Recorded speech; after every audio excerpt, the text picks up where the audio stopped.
Mr. B? What's a cup of tea? What's mushy pea? What's the biggie thing? What's all this then? Hello, everybody, and welcome to another episode of What's All This Then? It's a podcast about the United Kingdom with new episodes every Monday and bonus episodes every Thursday as well.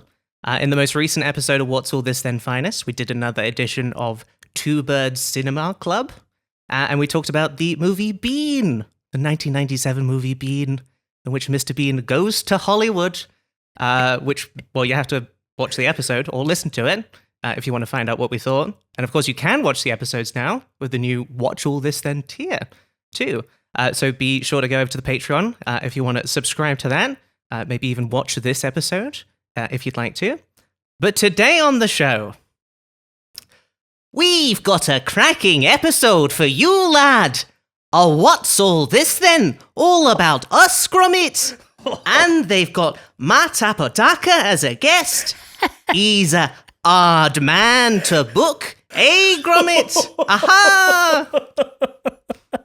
The look Libby is giving me is not the look I really wanted. We're having two very different reactions to it. Did you think we were doing Shrek?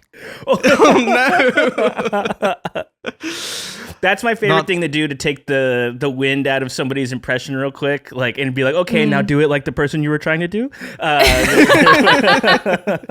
Truly was just a panic yesterday, and as I was like, I can't think of enough Wallace and Gromit puns. No. For the Wallace and Gromit intro, I've got to just try and do the impression and hope I don't get no-sold by Libby, which is what happened.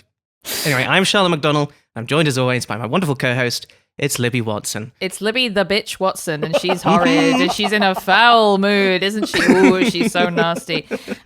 No, Charlotte, I thought that was lovely, and I really appreciate your commitment to doing the hand thing as well. You've got to watch the video to see me doing the hands. I realized as I was trying to perfect the impression, which I will admit I was attempting. I have done it a lot, mostly because it was fun to do. To get into the character, I did have to do the hands in order to sort of try and channel Wallace. Sure. Yeah. You need your key phrase or motion or whatever to really kind of get your, get in the zone. Like how I do on my stream, I do Ash Ketchum, which is basically stolen entirely from Matt's co-host on Get Played, Heather Ann Campbell. And when I do the Ash Ketchum, I have to say, "Oh boy," which I don't think is something he says. That's pretty good. Is a kid who sounds like Ash Ketchum might say something like, "Oh boy, Pikachu," that kind of thing. And if I don't start with "Oh boy," I'm completely fucked. I probably should have started with Cheese Gromit because that is really the way in, but I couldn't really figure out how to incorporate cheese into the intro. Although I will say, I do have maybe the one thing I've done right on this episode is I have made, I think, a pretty good game about cheese. I'm really excited. But that's way later. Matt, do you have any good impressions that you do? Not that you need to do them. You can just say what it is if you want to. No. This is that's a comfortable space to be in. To do your best impression now. I was just about to say that I think all of my impressions are done well on accident. I never nail it the first try. I'm trying to think of who. I mean, it's unfortunate that my best one is probably somebody we all hate really much. So I don't want to do it. That one it's is a fun really one to do. It's really it's funny unfortunately to do. very It fun. is a fun one to do. Yeah. You can say a lot of silly things. And it's not for him. It's not just the voice, but it's the cadence and the verbiage. The things that he leaning says. forward a little bit, like you're about to teeter over. Very fun. But I'll do I feel like sometimes I'll just I'll be watching something and then I'll do it.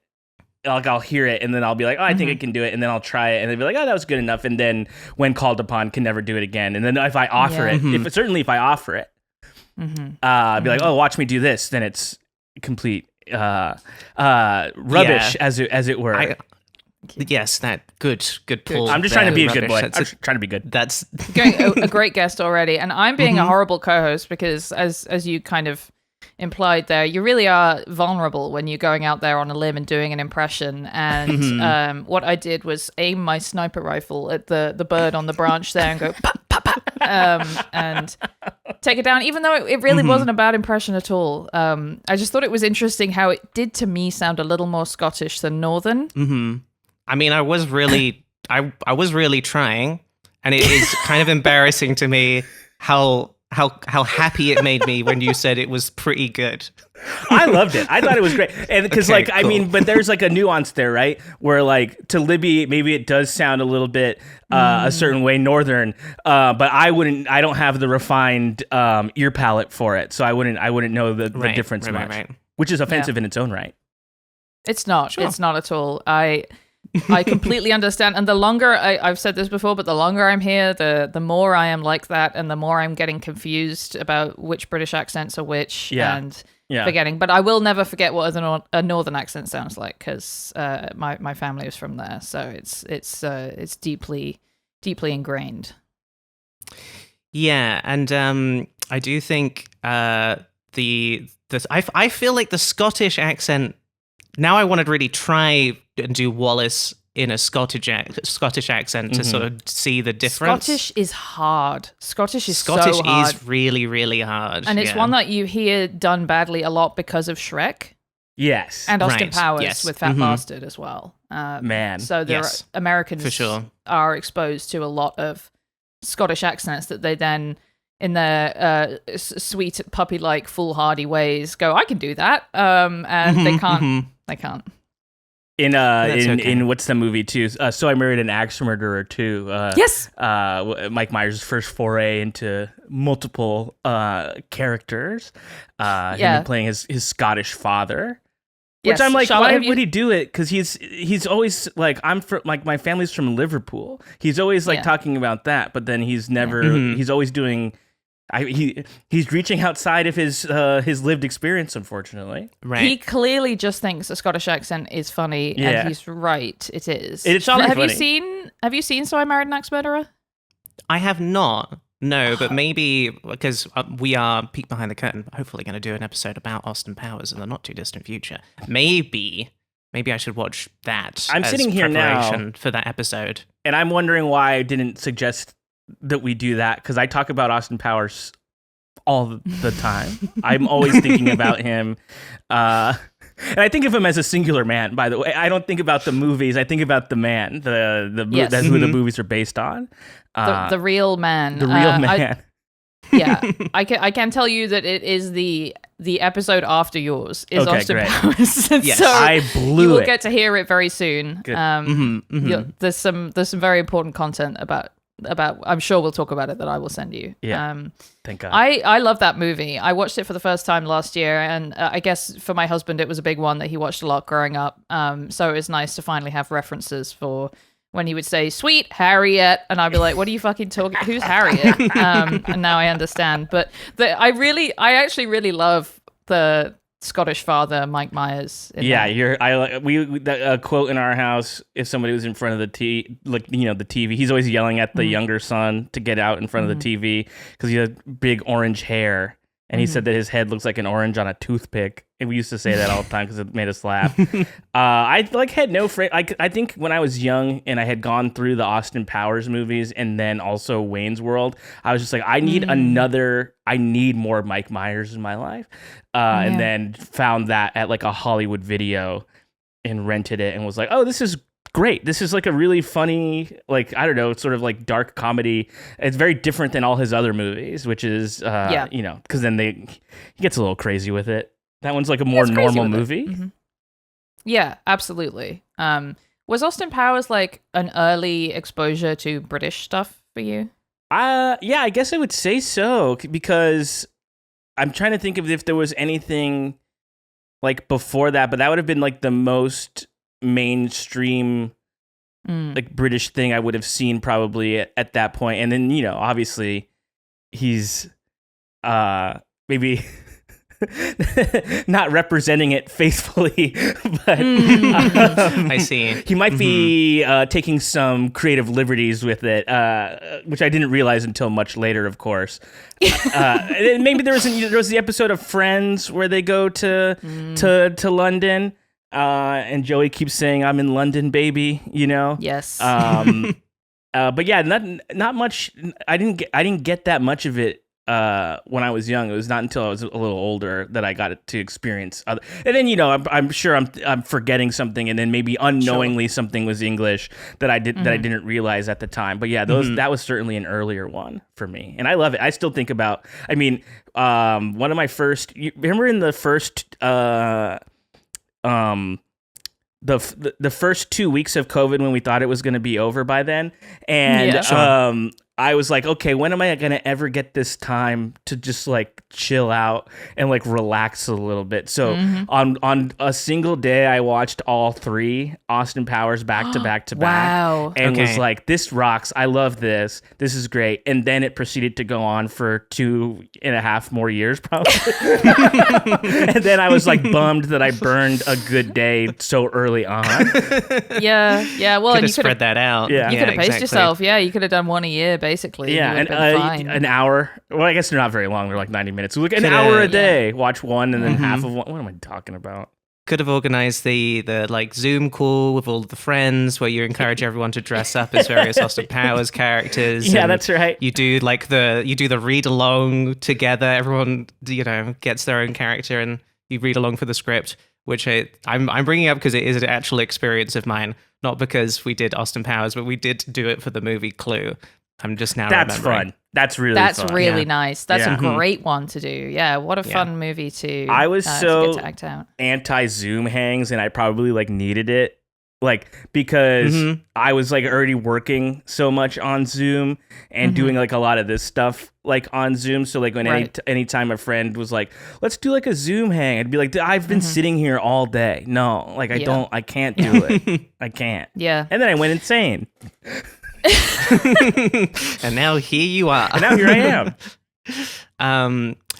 I am now just thinking about the most like awkward Zoom hangs that I had in that period, and I think the one that was the most awkward for me was it was a birthday party and it was a Zoom drag show. And when we were posting, instead of giving out the money, we were all just putting dollar emojis in the chat and feeling bad. Dollar signs in the chat. And obviously sending the performer actual money afterwards. Yes, of course. But still, I was like, we're trying to capture something in this moment and it's not coming through, unfortunately. You know what's crazy is that an early COVID experience for me is I actually did do a watch along of Austin Powers with some friends, but we didn't do it on Zoom. They were just, it's some friends who, like a group of friends who were all in a Slack together. And so we just were like, all right, we're all starting the movie now. And we just kind of typed along, just sort of like typing Mystery Science Theater riffs about Austin Powers in the chat. And honestly, it was great. I had a great time. I was definitely not a big like video calls person, really until I started like Twitch streaming, I think, and got more used to the idea of just jumping in a Discord call or whatever. But I always found it awkward. I do think having this whole setup also makes it much better because like you talk to like a regular person who's not a streamer or a podcaster and they're like doing it out loud on their laptop with no headphones and no mic or whatever. It is just hell. Yes. I saw somebody taking a Zoom call at Disneyland recently, and I was like, what a life. That's amazing. It's true, though. You do see people like doing out loud Zoom calls or whatever at the coffee shop, like for work or whatever. And, I get that you got to leave the house sometimes. Yeah. But there are a lot of people who don't seem to know about headphones. No, and I guess in that experience, I'm jealous of the lack of shame. Like just to live out loud in that way and be like, I don't need the headphones. They can hear what I'm talking about. This is okay. Yeah. I don't care if I'm bothering anybody. Yeah, for real, yeah, and also to not be thinking about your audio quality, because again, if you are used to doing streaming or podcasting, especially streaming, where there's always someone who's like, you're a little bit quiet compared to the game, or you're a little bit loud compared to the game. People are always quick to point out that you've made some big mistake. Yeah. My favorite one of all time was when our friend Tom Walker was streaming and someone in the chat said audio is doubled, and Tom said, just checking, are you sure you don't have it open in 2 tabs? And they said, yeah, you're right, sorry. So good. Okay. I feel like we had sort of like naturally gone past the point where I would introduce you, Matt, but I'm going to do it now. Shit. Because I just remembered I wrote one thing into my introduction that I want to ask you about. Yeah. So today on the show, he's a comedian, a writer, one of the hosts of Get Played, which is a podcast about video games, alongside Heather Ann Campbell, and former guest of this podcast, Nick Weiger. It's the Xbox kid himself. Welcome to the show, Matt Apodaca. Now, I found that I can't even remember where I found out that you are referred to as the Xbox kid in my research for writing an intro, and now I just want to ask, what is that? Why are you the Xbox kid? It's just one of my nicknames on the show Get Played. I never. It's actually it doesn't make any sense because I didn't have an Xbox growing up. I was late to Xbox. I got Xbox this past generation with the Series S, and I had been expressing my enthusiasm being a new Xbox owner and playing some Xbox games that I had not previously played before, and then I believe Nick dubbed me the Xbox kid. I see. Okay, cool. But people took it and ran with it. Yeah, I mean, I like that. I have to say, it does feel insane to me to buy a new Xbox. Just as a concept. I know you because you're doing a podcast about video games, so it makes sense you would have one. But to me, I feel like everybody that I know has the Nintendo Switch and has the PlayStation 5. And the only people I know who have the Xbox were previously employed by Microsoft, so it made sense for them to have one. Yeah, and the only reason I ever had one was because I got one for free from Microsoft. So maybe it's just my lived experience. Yeah, I think that's telling of their current situation also, that they're hemorrhaging staff and talking about how everything is an Xbox. You can have Xbox on your phone. You can have Xbox on, it's maybe it's not even going to be a hardware anymore. It's going to just be a brand, right? Where it'll be a streaming service or a cloud-based gaming service. The reason I got one was that it was that my PS5 was coming later than I wanted. It was, and I kind of just I wanted something new on that day, and I was able to walk into a store and buy one and leave. Yeah, and that was not the experience with the PS5. It was just and then I got the one that didn't have the disc because I was like, oh, this one's $150, $200 cheaper or something. I was like, I'll get this, and this will just tide me over, and I'll check out Game Pass, which is great. I love Game Pass, and playing games on there is great. But you're sacrificing with that particular console almost everything that would have been good about getting the new one, because it's it looks less good, it plays less good. There's no disc drive, like I mentioned, so there's just a couple of things that aren't great about it. And then recently, Heather Campbell was packing some stuff up and noticed that there was a thin layer of dust on her Xbox, and she hadn't touched it in a couple of years, and was like, do you want this? And so now I have her Series X, which is much better and nicer. Wow. But two Xboxes. Wow. So I kind of am the Xbox kid. I have both. Yeah, you're collector, twirling them and putting them in the holsters at the same time. Yeah, that's right. I keep the Series S in my boot just in case things go south. They never check the boots. I like the idea that I could get a nickname by just being it just being something that I like or have purchased. Yes. So I could be, the Yorkshire Gold Kid, or sure, that's good. The Percy Pigs Kid, the Sausage Roll Kid. Mm-hmm. You know, these are all strong contenders for me. I've yet to But now I feel experience like it's got to sausage roll. be. I've never had one. Yeah. Oh, mate. I would gotta be get very one. curious to see how you feel about it because we've had the experience where we've introduced the sausage roll to American friends and they've had it and we've hyped it up and they've been like, "What the? This is just sort of." I like both butter things and- separately. A confused shrug, I feel like, is the thing. Yes. Yeah, I don't know where you can get them here except for frozen at the King's Head store in Santa Monica. Okay. Other than from my kitchen, because frankly, I make a pretty good sausage You make them. roll. Okay. I'm real good at pastry, and You getting that handshake from Paul Hollywood? not to Ooh. brag, but yeah, I've imagined that happening before. So You got to do Libby's sausage roll deliveries around Yeah. the Los Angeles area. An English guy named Paul Hollywood is like a British guy named like Steve Yorkshire. you mean an American guy, don't you? America. Yeah, yes. no, I do mean that. I meant that. Delete that. Delete it. Stop. Delete no, we it. have to stop, please. Stop the episode. Stop. All right, stop down. Hard Stop. stop right here. We've Can we got to just start start over? the whole thing over. Can we start over? Fuck. No, you're right. It is disgusting. And I always assumed that it was it was a stage name, but I don't think it is. He's just called Hollywood. That's Which tough. is it is crazy. And I am now actually really mad thinking about a guy from New Jersey called Steve Yorkshire. And he's like, "Hey, I'm Steve Yorkshire here," and I'm mad at Steve him. Yorkshire. Yeah. That just reminded me. Worcestershire sauce. I remember when I learned George R.R. Martin was from the United States, and it made me upset.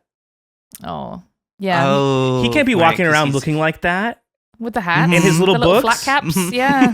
No. Yeah. He's from New Jersey. Isn't that tragic? That's crazy. That's crazy. Yeah. That is crazy. He shouldn't be from New Jersey. He No. should change that. No, he should be from some little That is a island. guy who he should have gone to Cambridge for sure. Yeah. That Mhm. is that kind of guy. He looks like a real ale guy. He looks like he goes to pubs and Yes, tries the you're real right. ale and, Yeah. and complains to the bartender because it's not flat or warm enough. Yeah, I said it again. Real ale guys who listen to the podcast and get mad at me about that. It's flat and warm. Come and fight me, except please don't, because I'm actually quite easy don't to do find. that. Actually, don't do that. No. We'll get you a sausage roll. Hell yeah. I promise. They are definitely good. Americans have gone to the UK and gone to Greg's, which is the episode we did with Nick, and is the number one source of sausage rolls in the UK, and said, "I don't get it. It's bland. It doesn't have enough flavor." And to them, I say, "Shut up! Shut up! There's something Shut up!" comforting in that, though. Like, I do sort of like. There's, we talk about flavor here, and like obviously we have Flavor Town USA. That's a big thing. I don't know if you guys have been, but Is that a real place? Yeah, it's in New Jersey. it's in New It's in New Jersey. No, it's just the fictional town that Mayor Guy Fieri presides over, and I see, of course. where donkey sauce is the main export, and we talk about, I feel like flavors are like a big, like they seem like a big like American thing, but I like a plain sort of like nothing, just a little bit of sustenance that's not too crazy. I like Yes, stuff like that, so yeah. I bet you I'll enjoy Thank it. you, Matt. Yeah. Thank you. Matt, you are right. If we talk more about how much we like plain food, though, it's bad for us. So we Yeah. can't Sure. actually like really engage with you on this No, topic, that's okay. even though you are right. But we just sort of have to stop that one Yeah, right there. that's for all our right. own That's safety. okay. That's all right. I am curious. You've talked about Austin Powers. Yeah. What other British things do you like? What's just to go back to the UK Yeah. generally? What's your relationship with it? The stuff that you consume from there. I mean, gosh, I feel like every American high schooler had like a Beatles phase, right? Where I was like, I gotta listen to Sure. all the Beatles, gotta investigate this, see what's going on. Obviously, they're great. Nothing new to report there. But then when I got a little older too, probably around the same age in high school, I watched Monty Python and the Holy Grail. That was a big one. And then I Oh, yeah. went through a couple of those and loved Life of Brian specifically. I think that's my favorite. And then there was like, we watched Whose Line was a huge thing for me when I was a kid. Oh yeah, even in British Whose Line as well, or I guess original Whose Line. And because I was just like such a fan of, I probably had seen the American one first, and then when I saw that Comedy Central was playing Whose Line Is It Anyway, I was like, oh great, I'll watch this. And it was the English one, and I was like, oh cool, like I didn't know that there was more of this somewhere else. And some of my guys are here anyway, so this is great. Yeah. And so I got really into that, and and then I remember there was like a specific, I mean, it must have been when, Shaun of the Dead obviously was like a lot of stuff started to really break out over here. Like these are like, these guys are like, these guys are English. It's not Austin Powers anymore. Like they like, because I don't know, it felt kind of rare that like something like as massive as that would break through, like here. Sure. And now, I'm trying to think of like, I just started watching Taskmaster. That feels sort of like trite to of course, to mention. It's a wonderful, wonderful show. I did have to watch it with an American person on it to be like, I better see what's going on with this. With Jason Mantzoukas, perhaps? Was yes, it yeah. J-Man? Yes, Yeah. yeah. I haven't watched that season, but insane. When I heard that he was going to be on it, I was like, that's fucking crazy. Yeah, it's nuts. That's so good. And great. He's an agent of chaos on it. Yeah. And he's actively trying to break the show from within it, and it's Love that. It's so much fun. It's and the cast is great. And like, so I want to go back and watch some of the other ones that I've missed. Of course, I loved The British Office, and there's just like, I feel like those sort of like bigger touchstone-y type of things. And then my wife is from here, from Los Feliz, but her father is an Englishman, and he's from Yorkshire. Love that. A right proper English gent. And so I've learned a lot of stuff through him and through her, because she's always she, like, early on in particular, it was a little more like not that it's not interesting now, but when we were first starting to get to know each other, I was like, I had a million bad, dumb questions, of course, about like what things are like. And then she would, like, she went one time with him. He's also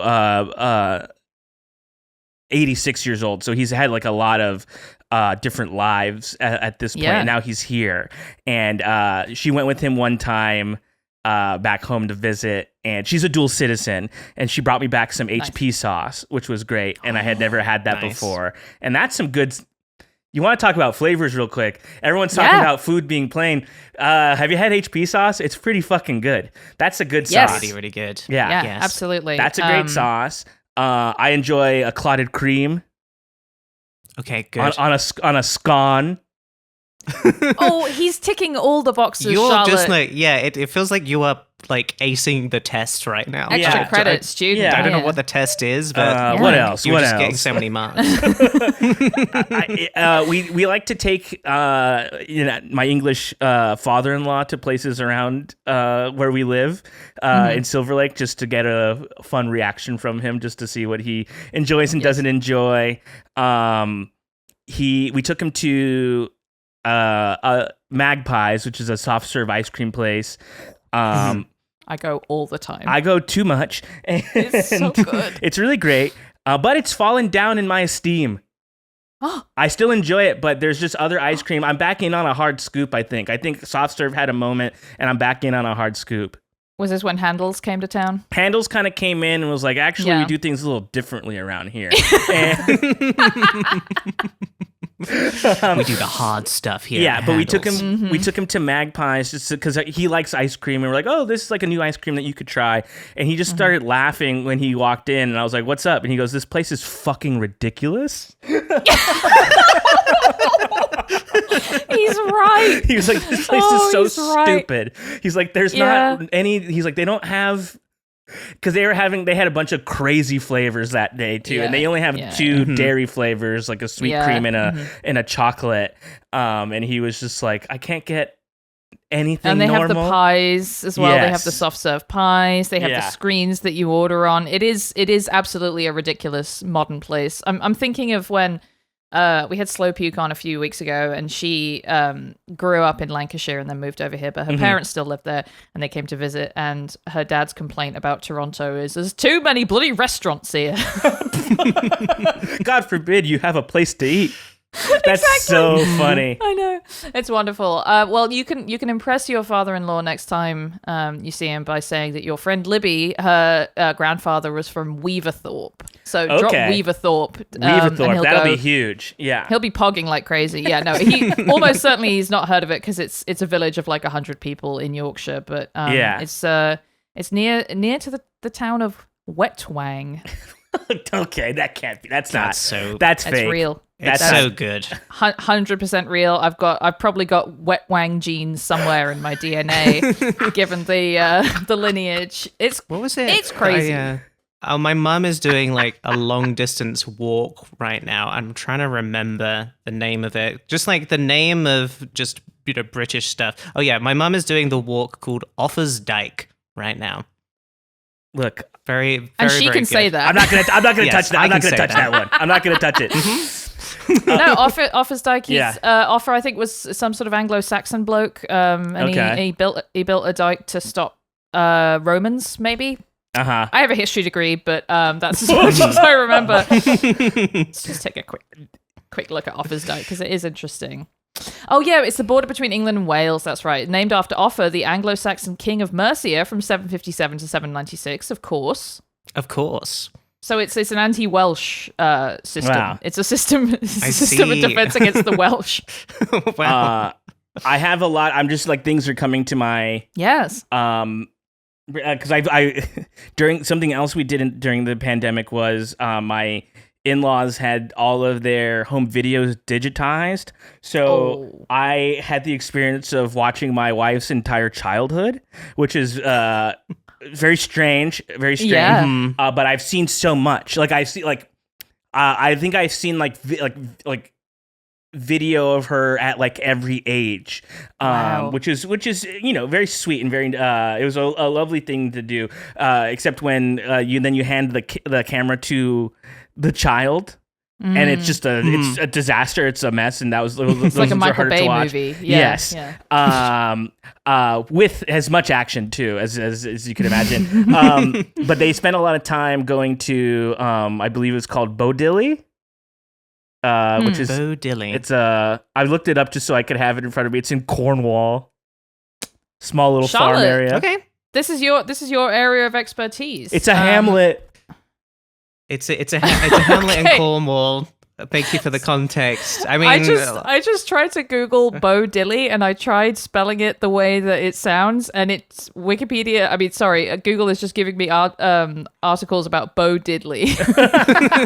It's like you got to learn a little something about this real quick.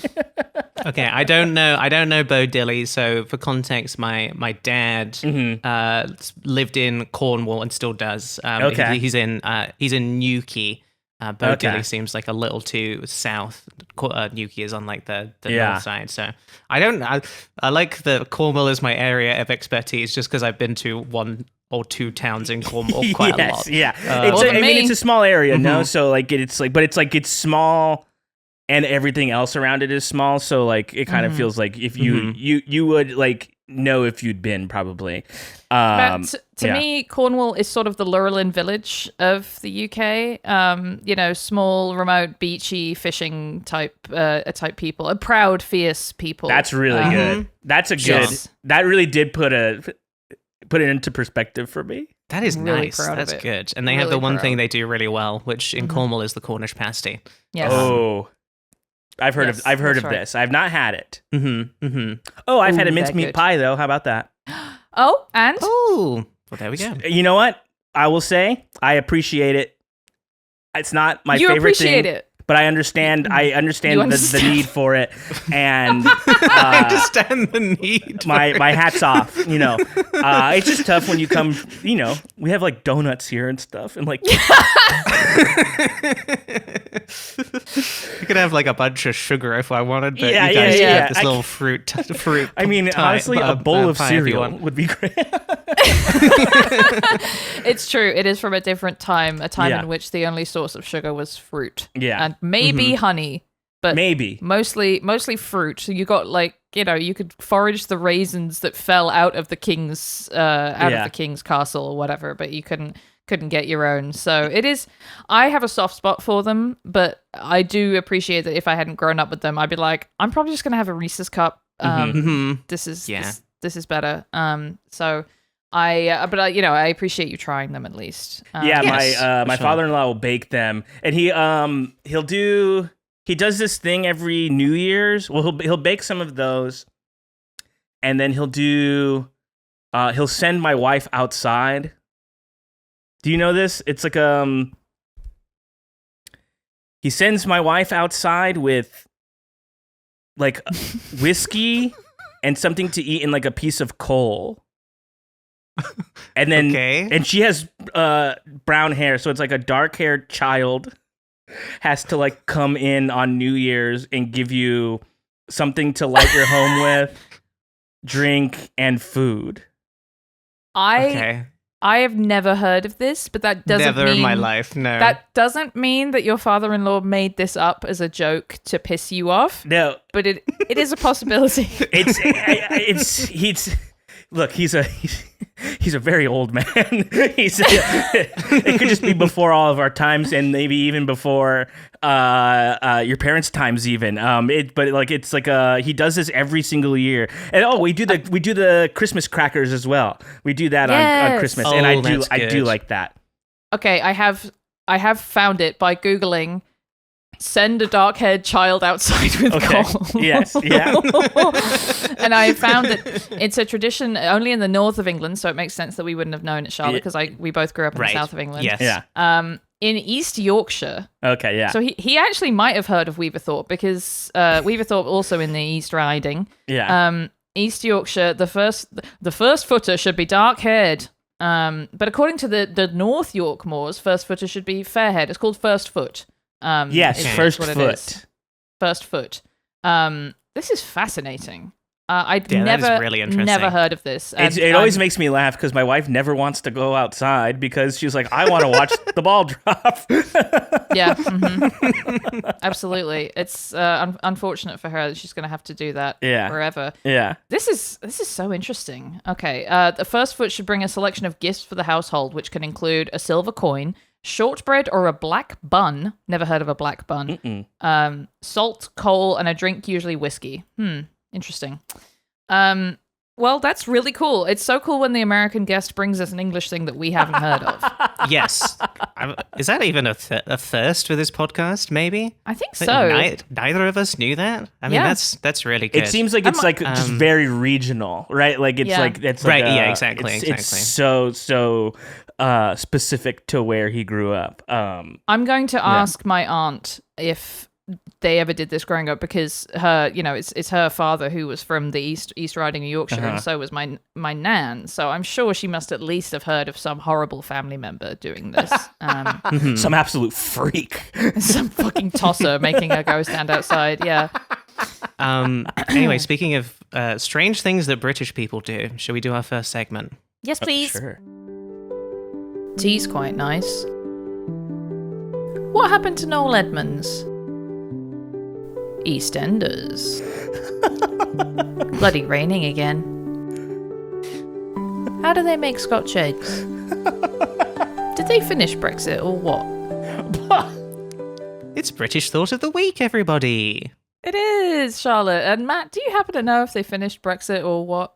That's tough. Because I just pay so much attention to the news. that I probably just missed it because I'm reading about so much of the other stuff that's just going on. Sure. It was buried somewhere in Le Monde, and you missed it. Yeah. I do find that gosh, obviously Americans are very dialed into American news, but the news outside of America is more global, which I think is interesting. Mm-hmm. Yeah, That's right. It was interesting to me when I was home in May, and we watched an episode of Have I Got News for You, and I forgot how much it's a satirical news show, like a panel show where they talk about the news that week, and I forgot how much of that ends up being about American news. Because we're doing everything insane here. Yes, definitely that, and also it's simply the most important place. So, what are you gonna do? What are you gonna do? This week's British Thought of the Week is a Jaffa Cake a cake or a biscuit? Matt, are you familiar with the Jaffa Cake? That definitely could be something that your father-in-law brought to you to try. I feel like I've heard of it. Mm-hmm. It's possible that I've had one. It's either possible that I've had one or possible that I've said I've never had one and he's looked at me upset. All right, yeah, very understandable. So the Jaffa... Before you do anything else, Libby, Matt, do you want to come down on one side or the other? What do you think? Is the Jaffa Cake a cake or is it a biscuit? Well, it has the word cake in it, right? So, I guess we can't go... Pancakes aren't cake, right? Oh, I don't know if we can necessarily. Wise. I don't know if we can necessarily lump everything that has the word cake in it into the cake category, because like cheesecake, for example, also similar dicey territory. That's a pie, as far as I'm concerned. Yep, very good. It has a crust, doesn't it? So I would say, just to say, maybe it's not a cake, but who knows? Very interesting. And we've got so much to talk about, Charlotte. So this is a little piece of news where apparently the Biscuit Museum in Bermondsey in South London unveiled a display of Jaffa cakes and then was sent a sort of jokey cease and desist style letter from McVitie's, which is the makers of the Jaffa Cake, saying they demanding the immediate removal of Jaffa cakes from your biscuit exhibit. Now, the letter, it's a bit of a joke. It's got lots of They're having a laugh. They're having a bit of a laugh with this one. They're having a bit of a laugh, aren't they? Yeah. Let me read you a quote. We write to you today not with crumbs of animosity, but with a full slice of firm objection. Boo! Boo! Bad job by the McVitie's PR person here. And the Guardian article about this does suggest that it says some suggested this has been orchestrated by McVitie's to boost sales of the Jaffa Cake. It's a PR stunt, and they're working with the Biscuit Museum to pull one over on us, you know?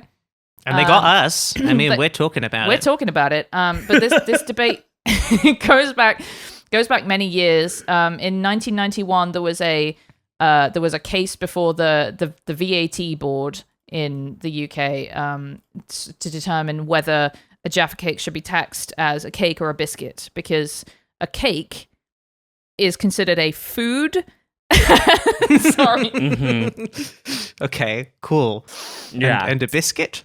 A cake is considered a food, and thus is not subject to VAT, but a biscuit is like a treat and is subject to VAT. Okay. Of course, treats isn't food. Treats isn't food. Treats isn't food. Cake is food. Cake is food. Cake is food. Mm-hmm. Treats is treats. I might be getting that wrong. I closed the Wikipedia tab too early. But it's some fucking shit like that. And one of the things that they considered was the fact that a Jaffa Cake, if you leave it out when it goes stale, gets hard, whereas a biscuit, when it gets stale, goes soft. Yes. Something to think about. Indeed, quite. I'm realizing we haven't explained what a Jaffa Cake is for the people who might not know what a Jaffa Cake is, right? Because it is like when I'm thinking about how to describe a Jaffa Cake. They are, I guess, biscuit scale, right? And they come in a packet. Kind of not beating the biscuit allegations. Yeah, well, I'm starting with the biscuit. Pro biscuit, sort of like track here. Come in a long pack, stacked on top of one another, as biscuits tend to do. But the only way I can describe the actual sort of like the body of the Jaffa Cake is it's cakey. It is like it's like a cakey disc with like a kind of like a firm cake. Oh wait, hang on. I guess, but it's like it's got sort of like orange, sort of like it's not quite jam on top, but it's like just like a thick sort of like smaller disc of orangey goodness on top, plus like a layer of dark chocolate. Yes, and then that sounds good. For team video, we've put up a little picture as well to look at. I think they're shit, personally. I really don't like them, and I do like orange chocolate things, but I find the flavor of the orange jelly to be bad, and both too sweet and sort of boring. That's the type of thing now. I feel like people are doing like artisanal takes on like the packaged treat. So like now you can get like a Pop-Tart at like a bakery or something. This I would like to see done at like a True Blue like actual bakery, like, and get like the nice version of it. I bet you that would be really, really good. I have actually made the nice version of it on my stream once. Yep. I know. A round of applause. Paul Hollywood's just handing out handshakes. Yeah, exactly. Yeah. I did do a thing on my stream where it was like the Bake Off Technical Challenge, and I had my neighbor get me ingredients for an unknown previous Bake Off Technical Challenge, and then put them in front of me, and then I had to make it, and it turned out to be Jaffa Cakes. And honestly, they were pretty good. I think if I had made my own jelly, it would have been really, really good. But I don't know. I certainly think that if someone came to me and said, "Do you want a biscuit?" and then their offering was a Jaffa Cake, I'd be really upset, because there are so many good British biscuits. And I'm talking about the biscuit here as it fills a certain role, which is mainly to be eaten with your cup of tea. Yeah. Right, ideally to be dunked in, and you're not going to dunk in a Jaffa Cake because it's not going to give you the experience that you want. Now, if someone came to me and said, "You want a Jaffa Cake?" I'd be like, "Fuck yes, I'll have the whole packet," because unlike Libby, I do actually love those things, and I would happily consume. And now I'm trying to remember. Actually, a friend of mine from the UK recently just sent me a box of treats, and I think he did actually include some Jaffa Cakes in there. And I did completely absorb them.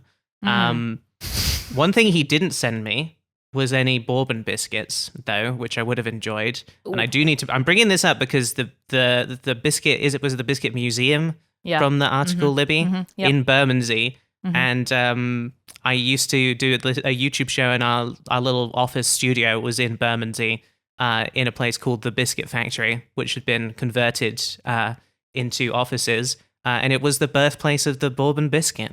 Wow, Charlotte. Wasn't that cool? The home of the bourbon biscuit. It sort of always smelled like biscuits in there as well, which was really nice. Lovely. It didn't really make sense, and I felt like it's probably just like a sensory memory thing, my brain making it up, but still. I felt proud going into work twice a week where they made the biscuits and being like, "Ooh, cool! I'm part of history. Now time to make my stupid little breakfast morning show." I'm part of biscuit history. Yeah. My father-in-law is partial to the Walker's shortbread. Oh yes. I guess what you call them, biscuits. Yes. So good. Those are great. Yes, for me personally, just to weigh in on this, because I know you've been waiting for me to issue my ruling. When will Libby? When will she get off the fence? Yeah, exactly. Yeah, and actually fucking stand up for something for once. The silence is deafening. Yeah. I think honestly, it's a pretty boring debate. I get it. Yeah, it's a tiny cake, but it's mostly eaten as a biscuit in a biscuit roll, and that to me makes it. It's more of a question of language than anything else. How are we using words? How are we talking about categories of things? Yes. If you said, I'm going to bake a cake, or I'm going to make a cake for your party, and it was a Jaffa Cake, you'd say, what the fuck are you doing? What the fuck are you doing? You've ruined my birthday again. But with for me, what's important is the situational biscuit. The biscuit For situation. me, what's important is the situational biscuit. Yeah. we have a similar gosh, what would we call this even? Controversy? Is that too much? Here in the States, which is whether or not a hot dog is a sandwich, right? This feels very similar to that, where obviously, no, it's fucking not. Right? Yeah, it's a hot dog. It's a hot dog. If you said, "Oh, can I have a hot dog?" and somebody handed you a turkey sandwich, you'd be mad. Yeah, mm-hmm. I agree. I think, I mean, I hate that argument so much, and it has made me really actually come down on the side of a Jaffa Cake is a Jaffa Cake, and that's what it is. That's pretty good. I don't care if it's a cake or a biscuit. It's a Jaffa Cake is a Jaffa Cake. Really, the only problem with Jaffa Cake is the fact that there is cake in the name, and therefore you have to say cake when you're sort of like describing it. But it is its own thing. May I say, it is a treat. Yeah, maybe that's pretty good. Stupid. A Jaffa Cake is a Jaffa Cake. What have I done, Libby? Nothing. You haven't done anything. Why do you hate me? I'm really sorry. I just thought it would be really funny to be super aggressive about the Jaffa Cake debate here. The one thing that I didn't know when I was a kid is that they're named Jaffa Cakes after Jaffa oranges, which is a type of orange. Oh. So that's something that we all probably didn't know. Yep. Mm-hmm. And also because of this, they didn't register the name trademark, so if you get like a generic Jaffa Cake from Aldi or Lidl or something, it's going to also be called Jaffa Cake. So that really goes to your argument, Charlotte, that a Jaffa Cake is a Jaffa Cake. It's a category of food, all of its own, Wow. It's the Kleenex. That is actually, treats. I didn't know that. Yeah. Yep. Mm-hmm. Basically. Well, I think that'll do for the Jaffa Cake experience, won't it, Charlotte? Do you want to move on to our main topic? Let's do our main topic. Yay. Our main topic, of course, today is Wallace and Gromit, which I am so excited to talk about. Matt, do you want to explain, I guess, to start off with why you thought to bring us Wallace and Gromit? Because I guess partly because you forgot that you could have brought Austin Powers. Yes. So I will say, prior to a few months ago, I had not seen a single second of Wallace and Gromit. Whoa. Okay. But to me, in my mind, it's like one of the more English things I can think of. Just this homely man and his dog, and that's kind of all I knew about it. I had no other broader context for it, other than of course it's claymation, and I had seen Chicken Run, which is Ardman, but decidedly, I guess it's would you call that? I wouldn't say it's more American, but that had more mainstream appeal to me when I was a kid. Chicken Run, that is more American, and I can't explain why. Something about it, though. I can actually explain why. Which Please. Is that Chicken Run is, I think Chicken Run is the first project that Ardman did where they were in partnership with DreamWorks. Okay. So this is the point because Ardman, animation company based in Bristol in the UK, one town over from me, in my hometown of Bath. So I have a lot of love for Ardman simply because it was cool that they were making movies just sort of like in the town over. Yeah. And they were making really, really good stuff. Mm-hmm. But yeah, Chicken Run, I think does have that sort of edge to it, even though it is still like a big part of the appeal of that movie and sort of the obviously appeal of Wallace and Gromit as well, is it's like, I think it is so British to the point where that is the thing that people are interested in it for. Yeah. I guess because Great Escape, that's American, right? And obviously it's like British. No, I honestly don't know. The Great Escape. I mean, if I find out this is American, I'm going to go crazy. Oh my god, it is American. Okay, Libby's going to go crazy now, everybody. It feels so like quintessential. Old British guy thinks this is the most important thing on the planet thing. Great Escape. Right. Sure. So yeah, I guess Steve McQueen was American and shit, so that makes sense. Okay. Just had a really horrible thought, by the way, when you were saying that that it's a DreamWorks thing about Wallace doing DreamWorks face. Yeah. No, they wouldn't. I don't think. Okay, I mean, I'm wondering how much we want to get into this right off the bat, but like, I was very interested. I watched like an Ardman documentary last night just because I was like curious, and I've always been like a huge fan of Wallace and Gromit. Watched the shorts growing up, and loved Chicken Run as well. Again, sort of had the pride because they were over in Bristol. But very interesting to find out that they had that sort of like partnership with DreamWorks, and specifically with the I want to call him micromanaging media mogul known as Jeffrey Katzenberg. Mm-hmm. Oh, she's done him. She's fucking got him there. I have done it. Count your fucking days, Katzenberg. Which I have to bring up because obviously I have a previous working relationship with Jeffrey Katzenberg. Oh my god! Having made a show for his short-lived mobile platform Quibi. Oh wow!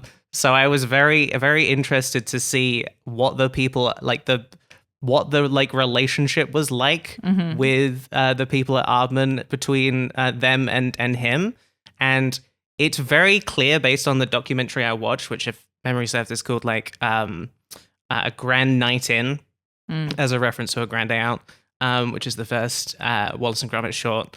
That they hated Jeffrey Katzenberg. Nick Park, who is the like original creator of Wallace and Gromit, basically described him as like being like Miss Tweedy in a Chicken Run, with him like coming around and like lifting up the coops to see what was going on, and they were always like afraid of him. Oh my god! And then afterwards, he goes in the documentary. He goes, I mean, obviously it was nothing like that, and it's very clear that like yes, they had quite a difficult time working with the guy. So actually, the reason that the first Wallace and Gromit feature film is called Curse of the Were-Rabbit, it was originally supposed to be called The Great Vegetable Plot.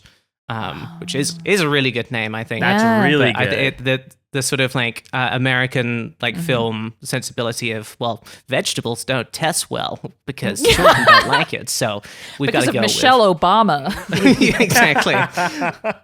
And it seems like he did his best to influence that world while he was working with them. Although Ardman and DreamWorks have since gone their separate ways. Yeah. Crazy to think about. Charlotte, I'm really glad that you did so much research. Do you want to see the extent of my notes that I made for this episode? Just going to put these up on the screen real quick. I'd love to see Libby's notes. You can see the thumbprints on his ears. And the penguin is so evil. The music he's listening to, lol. So did you watch any Wallace and Gromit in preparation? I watched The Wrong Trousers this morning, and those are the notes I made on it. Really good. It's really good. Yeah, but the reason I wrote, you can see the thumbprints on his ears, is because you can see the fucking thumbprints of them making the plasticine models. You can see a thumbprint on Gromit's ears because they were fucking making them with their hands, which is so insane to think about nowadays with all of our bad like shit. The most, like, that's probably, if I stop and think about it, the thing I like about it the most is that, like, you could tell people made this. Like that, like, and like, obviously, and now, you know, we're in this horrid time where there's like AI stuff and you know, just like this, like taking the life out of art, and just the fact that there's not that many of these movies, right? Because they take fucking years to make, and they're hard, but they are ultimately so satisfying to watch. I had only so a couple months ago, we had my in-laws over. This was during the fires. They had no power at their place, but we were fine, just like where we were. So we had them over, and the newest Wallace and Gromit had come out. We were like looking for something that we'd all enjoy to watch on Netflix, and that kind of got the most interest of anything that we were passing by. And I once I had said I had never seen one before, the English people in the room were like, "Oh, we're watching this. Yeah. We have to watch this. It's a new Wallace and Gromit." And so we popped this on, my father-in-law's laughing at like very English stuff that is kind of going over the heads of some of us. But I'm just like laughing. I was laughing my ass off. I don't know if you've seen the new one. It's so fucking funny.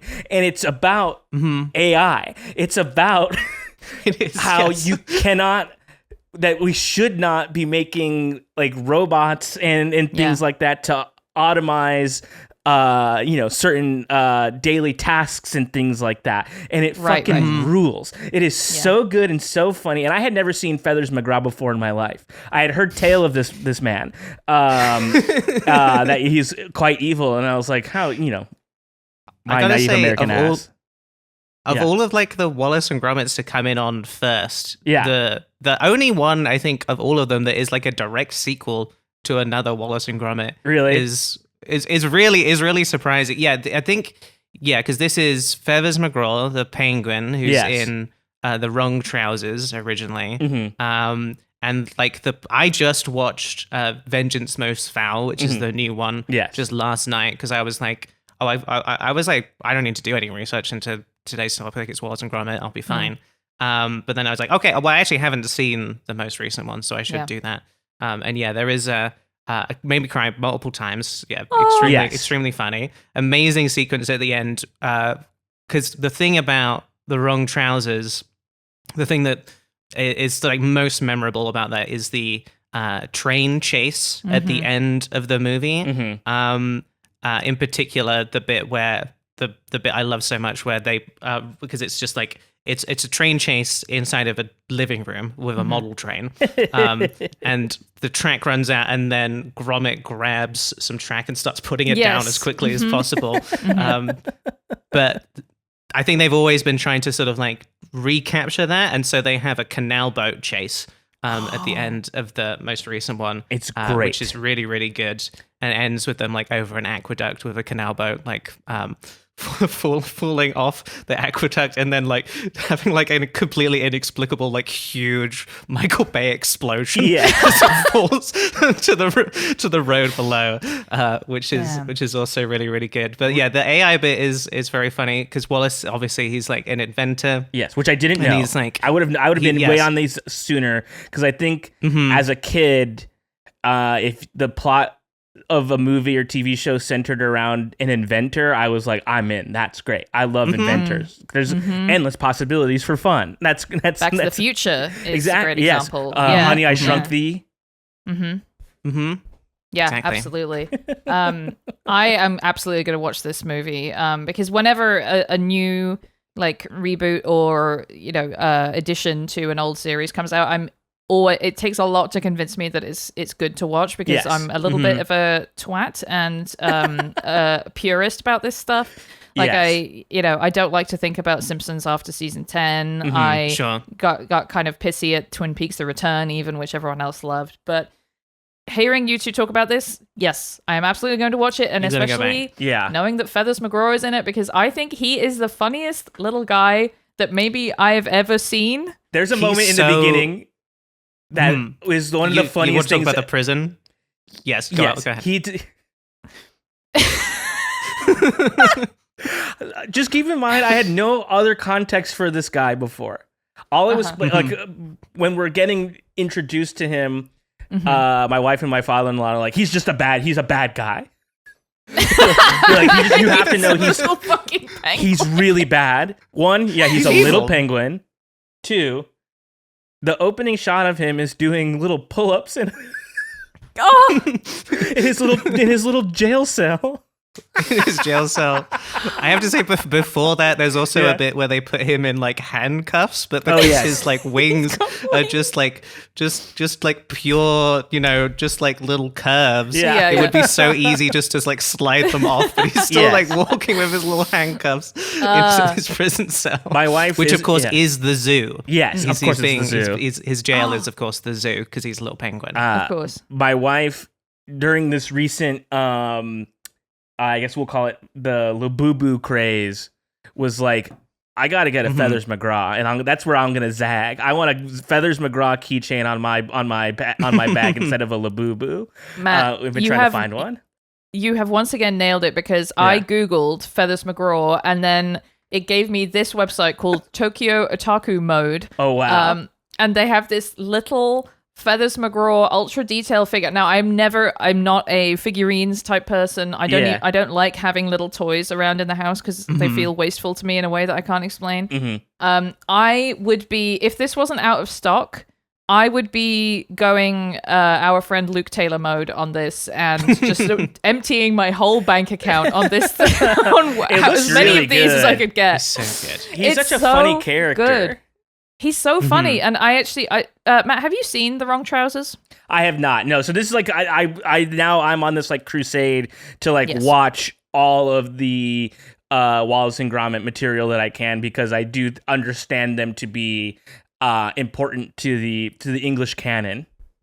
Thank you so much. Yes, it is. You're right, and this is one of the things where I'm happy we're talking about it, because it's like one of the few sort of British things that I feel sort of, I'm not going to say patriotic, but warm and proud of. Proud is good. It is a British thing, and it has a lot of Britishness about it. Yeah. A lot of the jokes are very British. You know, the things that this world finds funny.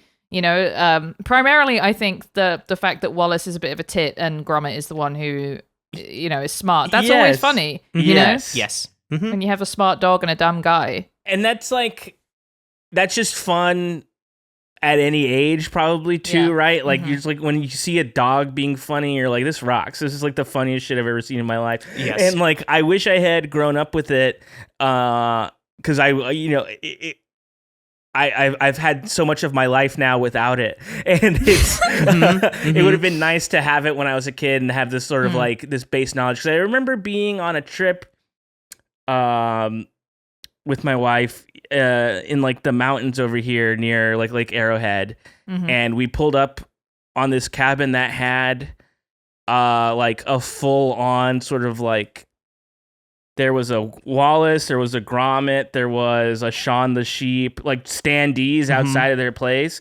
And I was like, oh, it's those guys. And like, it's those guys. My wife was like, who's very like, when I told her I was doing this, she was the most jealous I've ever seen. She was like, I have so many English things to speak about. She's like, and you know nothing.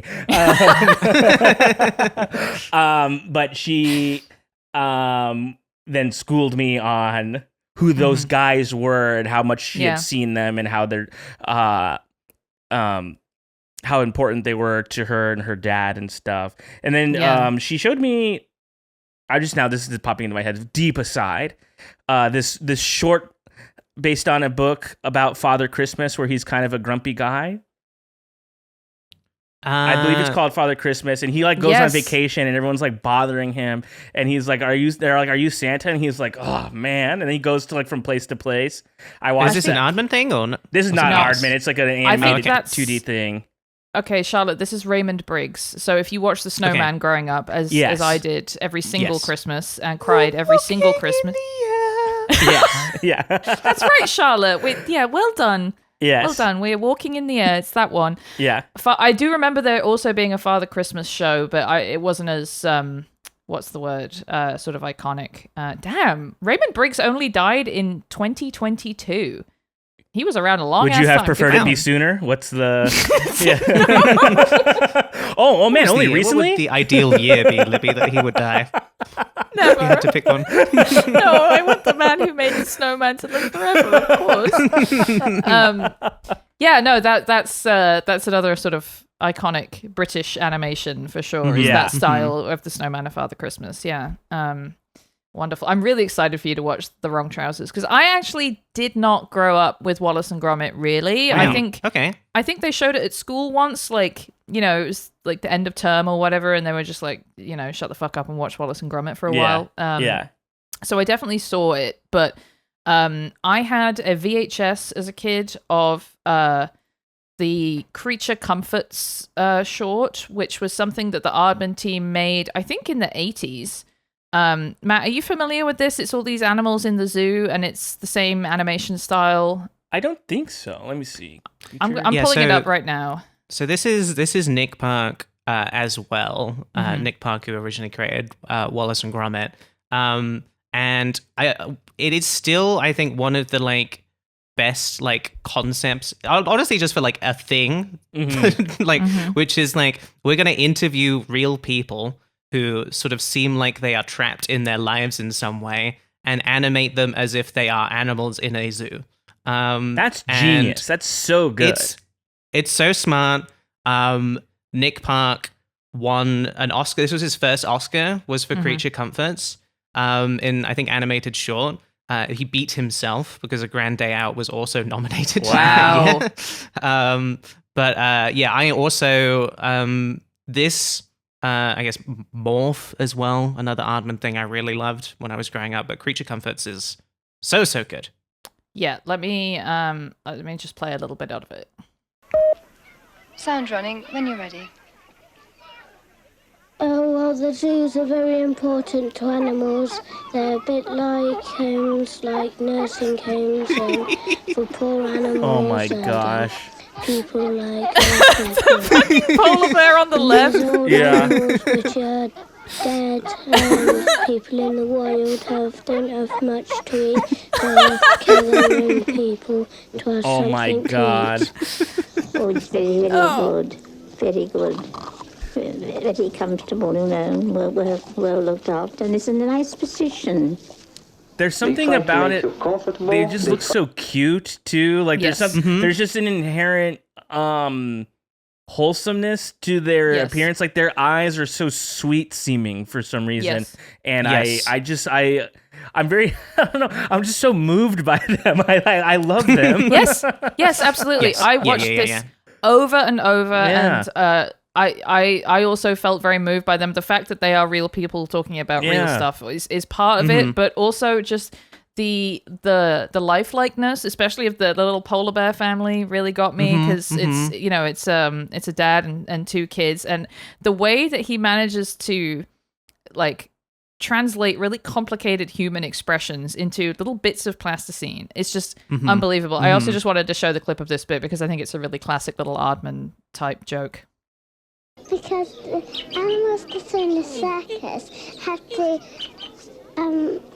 get on boxes and balls, but animals in the zoo, they don't have to do anything. They can do their own thing.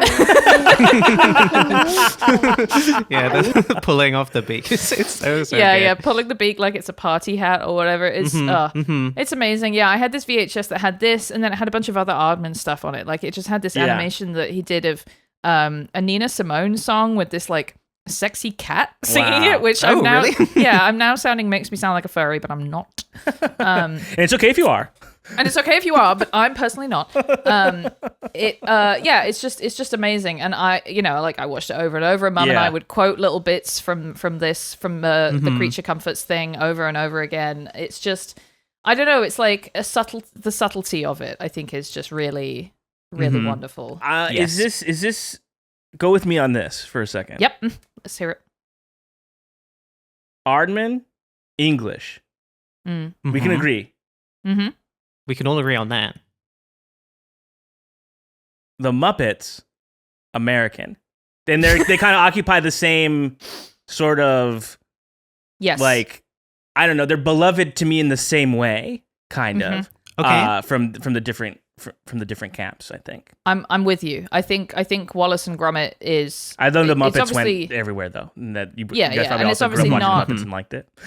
Well, and that's why it's like, I think a good analog, because like the Muppets do have like a sort of greater, as an American show would, like have been deployed in a greater range of things and are in more stuff and maybe more universal in a way, where Wallace and Gromit, part of the treasure of it with Britishness is that it is so limited. Like our shows are always so, there's it's like 6 episodes a season and they're on, over a period of 15 years or whatever. Yeah. So I think it is actually a very good analog. Thank you so much. You're so welcome, Matt. Well, and you've just done so well today. Thank you so much. I was hoping to get a good report. Oh yeah, we'll be sending you home with a wonderful report card. I bet you'll be going to Pizza Hut real soon. Oh boy, I'm getting a personal pan, baby. Oh. We should in the same way that Blue Peter will do like a Blue Peter badge, we should have like a special badge we give to the to the guest who's done the best. 100%. I think that's a lovely idea, Charlotte. Let's do it. Mm-hmm. And Let's who the absolutely do that. heck is Blue Peter? Who the heck is Blue Peter?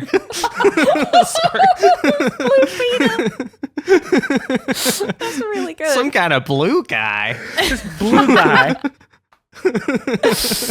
No, it's a show. It's a kids' TV show. I called, see. Why is it called Blue Peter? Don't know. When we inevitably do our episode about Blue Peter, I'm sure that will pop up in the research. Yep.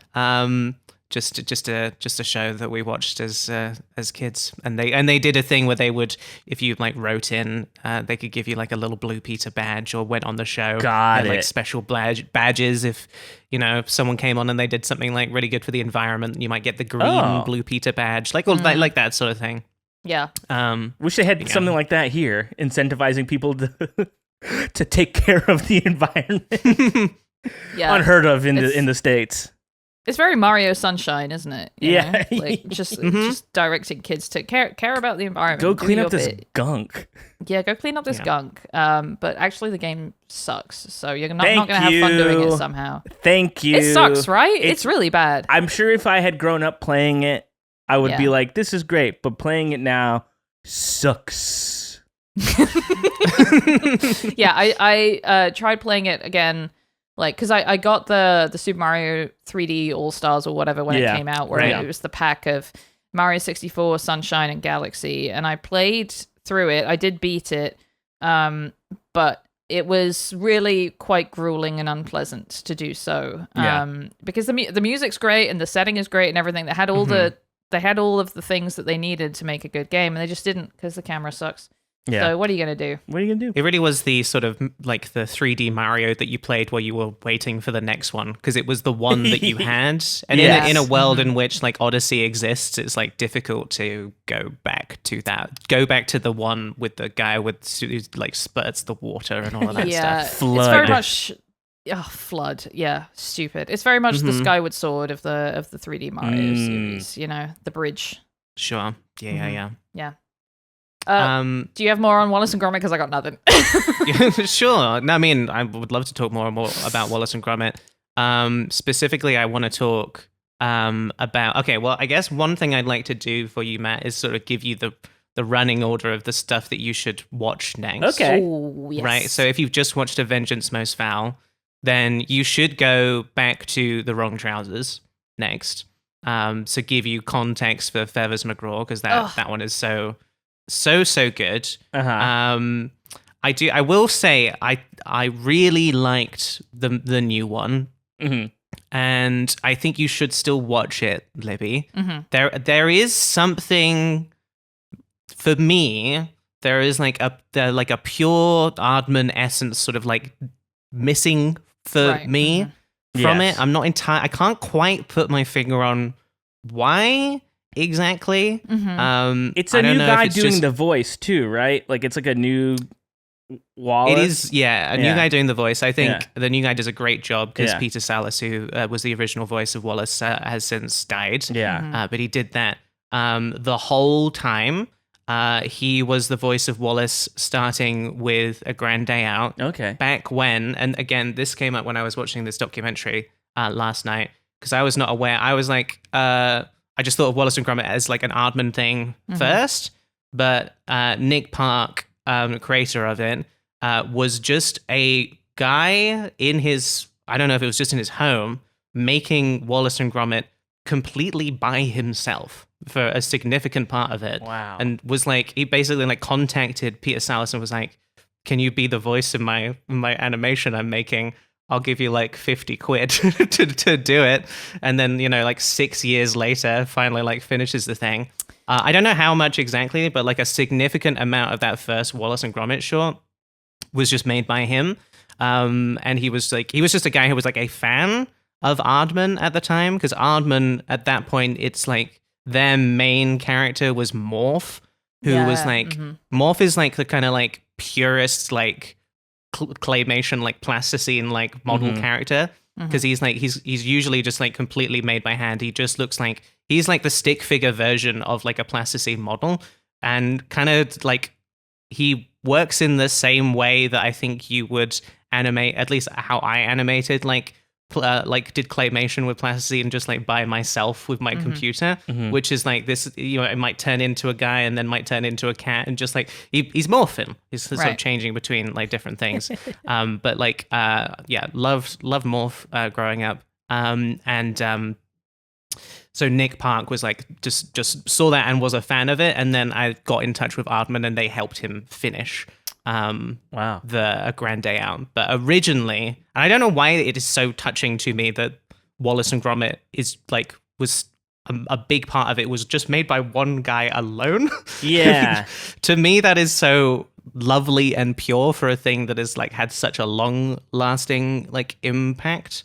Yeah, it's like has stuck around for so long and is still so beloved. Just like the idea that this was like just this like he had to do this, right? Like the idea that he was like, even if I'm just making this myself, I need people to see like this idea that I have. And there is something really beautiful about that. I think about that too with like, even just like in regards to video games, like with like Stardew Valley and now Balatro, like just anytime anyone makes something just for like they have to make it, and it's just them, like that is, I don't know, that's true. That's the purest art we have, I think.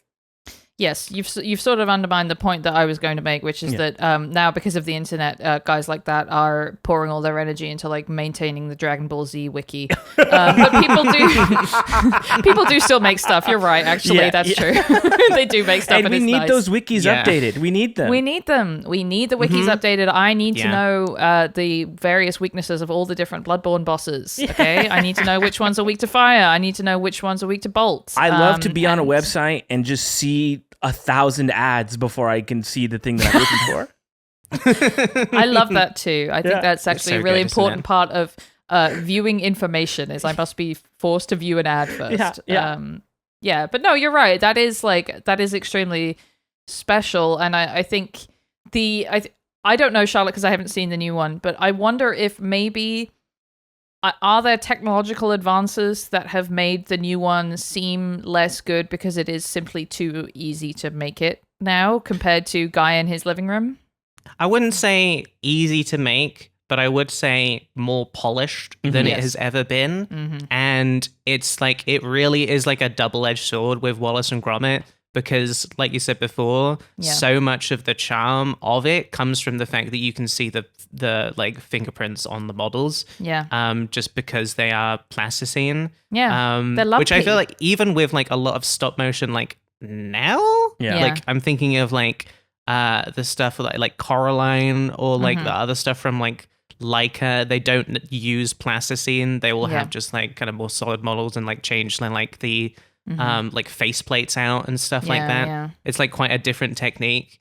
I don't know if it's maybe just something about the fact that like it was a Wallace and Gromit that was about AI, and I was like hearing Wallace just like say, "Oh, AI's good, isn't it?" It's like Seinfeld. It's like modern day Seinfeld stuff. Like a little bit. iPad.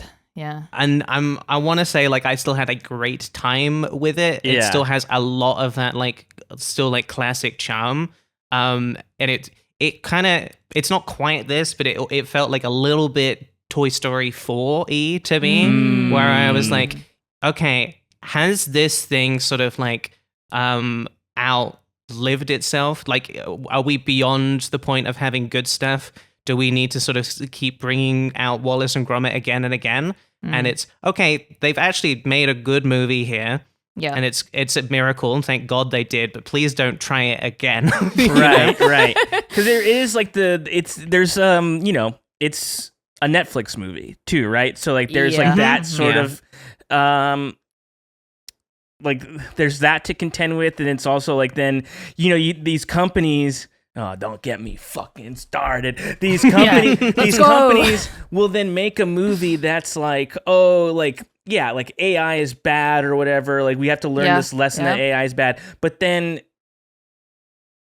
also like not do anything to like Yeah. Stop it. Like, do you know what I mean? Like, it's like, it's just like, so, and I'm sure that like that, you know, gosh, I hate to even think this thought, but like in like a, you know, it's going to be sooner than we think. I think that then there will be like an AI piece of content on Netflix. You know what I mean? Oh, and it's like, it's that's disgusting. So like them making this movie about how it's bad doesn't take the, you know, doesn't absolve them from any future crimes that they'll commit.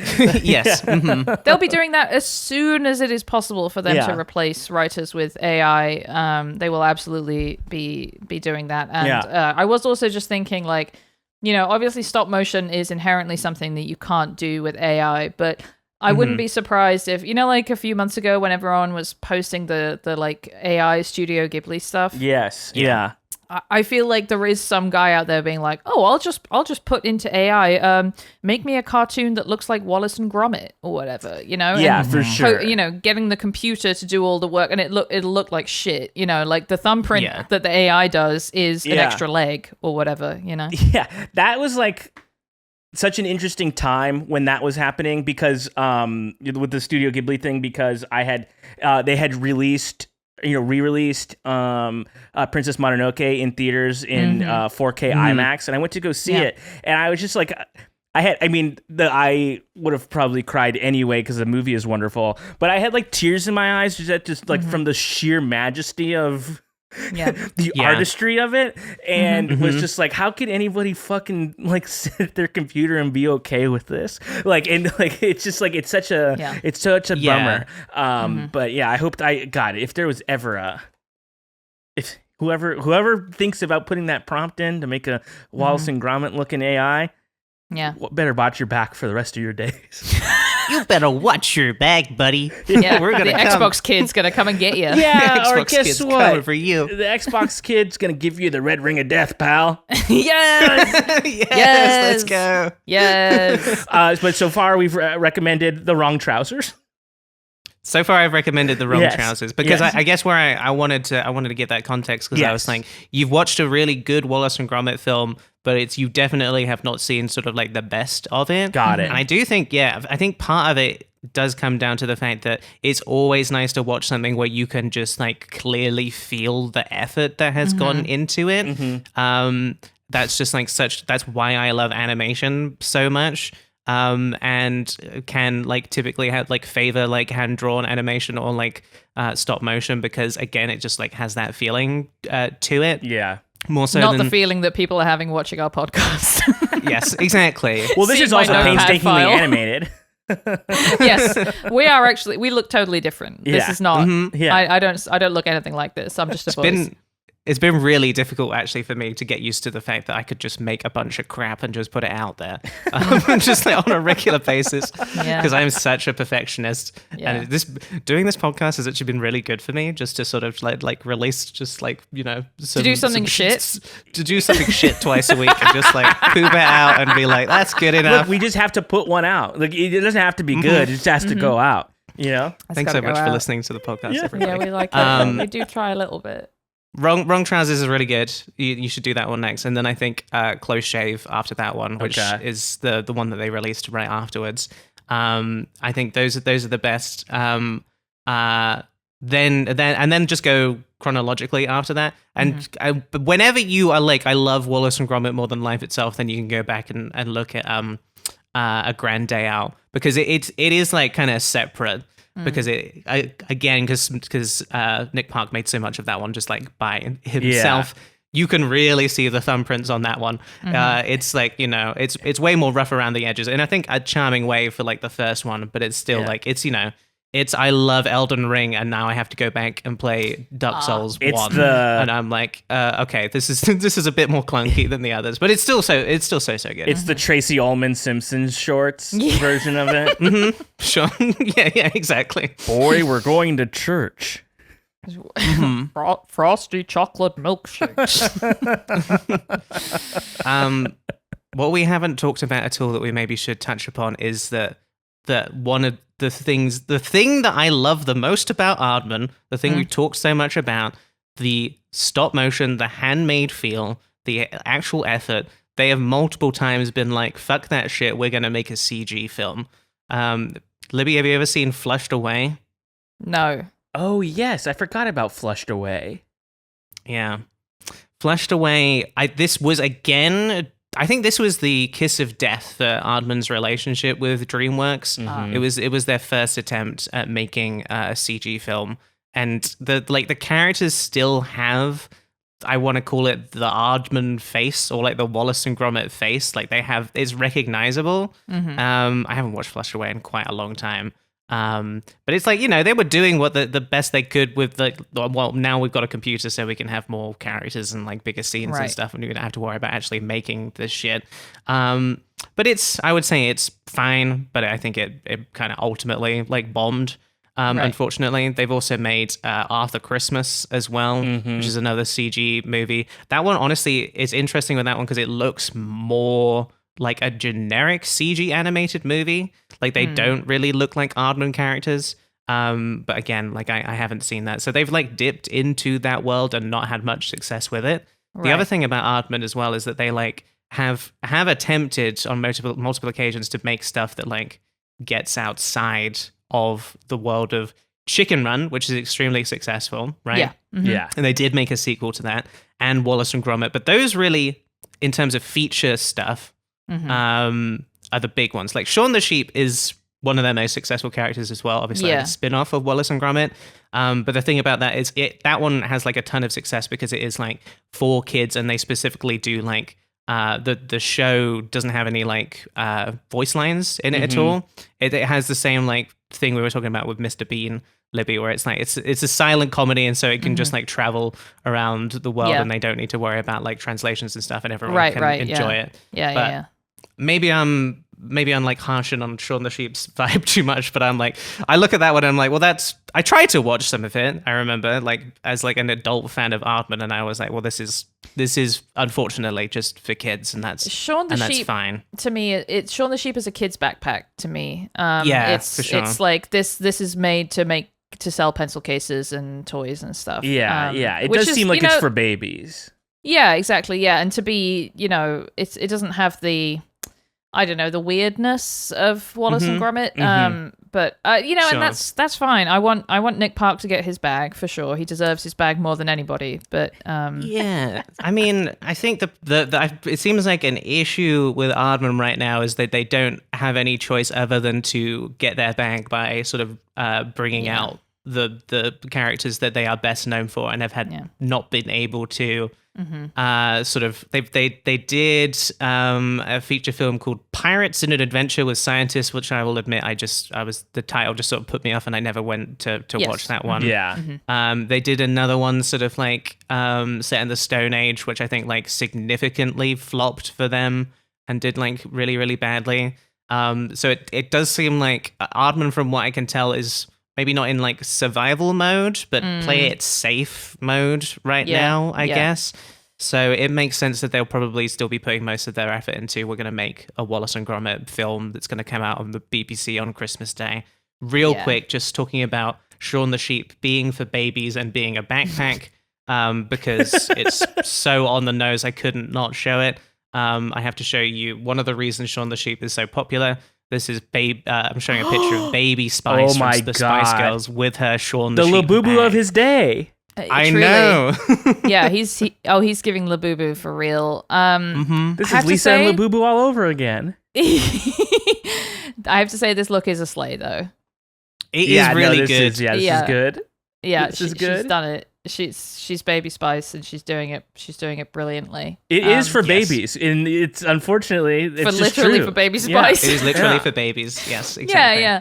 No, I think you're right, Charlotte. I think going back to thinking about the Mr. Bean episode, we were looking at the Mr. Bean NFTs. I feel like Matt, you have no idea how shit they look because they're all the animated Mr. Bean like thing too, which looks awful and is a disgrace. So I think anything short of that, we're kind of winning a little bit. As long as I don't see a fucking Gromit, well, I guess NFTs are probably over, but as long as I don't see a Gromit NFT, I can sleep soundly.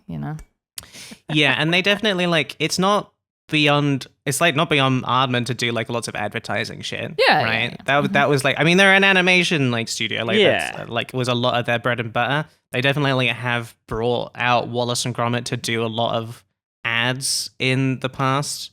Yeah. I watched a bunch. I actually watched a bunch of the Wallace and Gromit ads because I was like hoping to find something really funny, and unfortunately, they're all sort of like quite well done, and sort of like really make a keen effort to make sure Wallace and Gromit never have to like say buy a DFS sofa or anything like that. Sure. Yeah. Or sign up to NPower. Like they're just like nice, like self-contained little shorts, and then they bring in a little voiceover actor at the end to do that. It does seem like Wallace and Gromit. Do you remember Wallace and Gromit being the mascots of PG Tips at any point, Libby? Does that feel right to you? Rings a bell, maybe. I remember they had the little monkey, but I don't remember Wallace and Gromit. The little monkey. I've forgotten about the little monkey. Yeah, the little monkey. Did you know, by the way, I'm sorry, before we talk about that they did a fucking Kickstarter? PG Tips? No.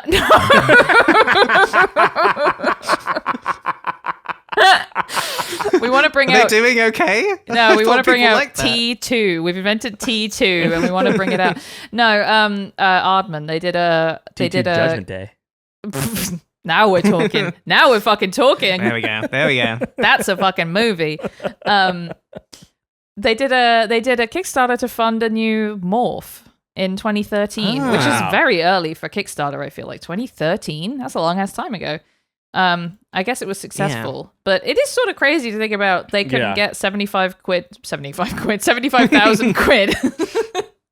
I remember the Ardman Burger King commercials. I remember those because those aired around the time that Chicken Run was in theaters. And they had some claymation. Was it like the chickens from Chicken Run being like, buy a chicken burger? Yeah. Buy Miss Tweedy's chicken burger. Yeah, get a burger instead. Yeah. Mhm. I'm pulling this up right now. We have to watch this. I don't care if it's shit. Okay, yeah, let's absolutely do that. And then there's a future collab coming out that I'm pretty excited about, which I don't know if you're going to get to. They're working with the Pokemon company, and they're going to be an Ardman Pokemon like collaboration of some sort in 2027. Oh, okay, Yeah. that's interesting. So the Pokemon, and it was like a Netflix like stop motion show. Yes, right. Yeah, is it related to that at all, or no? No, it's a separate thing. Okay. But that's a lovely show. If you want to just watch, I was so bummed that it was only 4 episodes and they're like 10 minutes long. I was like, oh, okay, well, yeah, this took them probably 11 years. Like it took so long to make. But it's a really just nice time. It's not like anything like. So it's not. There's not a whole lot to it, but it is just like a pleasant, very sweet watch. And I know that there's more of it coming as well. Oh, that's quite nice, isn't it? Let's take a look at this and see if it's shit. Burger King is introducing incredibly delicious new fries. A special guest is about to read. Here he is. Oh, yep, there's Mr. Potato Head. Yeah. Mr. Potato Head has Ardman eyes. He does. Yes. Yeah. He's already pretty Ardman coded. All right. Well, this is just a McDonald's. This is just fries. the fries. So they were in the pocket of Big Burger King for a while, it seems. Yeah. The tastes that beat McDonald's fries. Whoa. I love that. Something also that's never been true. That's never been true. There's never there never has anyone ever said, you know what? I like Burger King's fries more than McDonald's fries. Never. Matt, you know what's interesting? Is that you?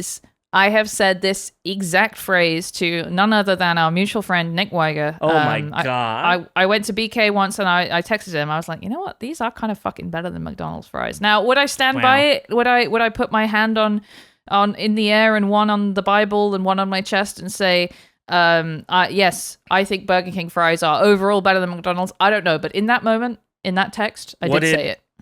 Can you reveal how Weiger responded? Did he call you crying? Don't say that, it's not true. He just replied with a picture of a gun. I mean, very American as well. Honestly, I can see them being better because I don't really fuck with McDonald's fries. Sorry, can she say that? I know people love them, you but can't. You can't say. Can she see that when you also said it? I was just trying to do some more thumbnail faces. Yeah, exactly. No, I'm pretty sure that cold.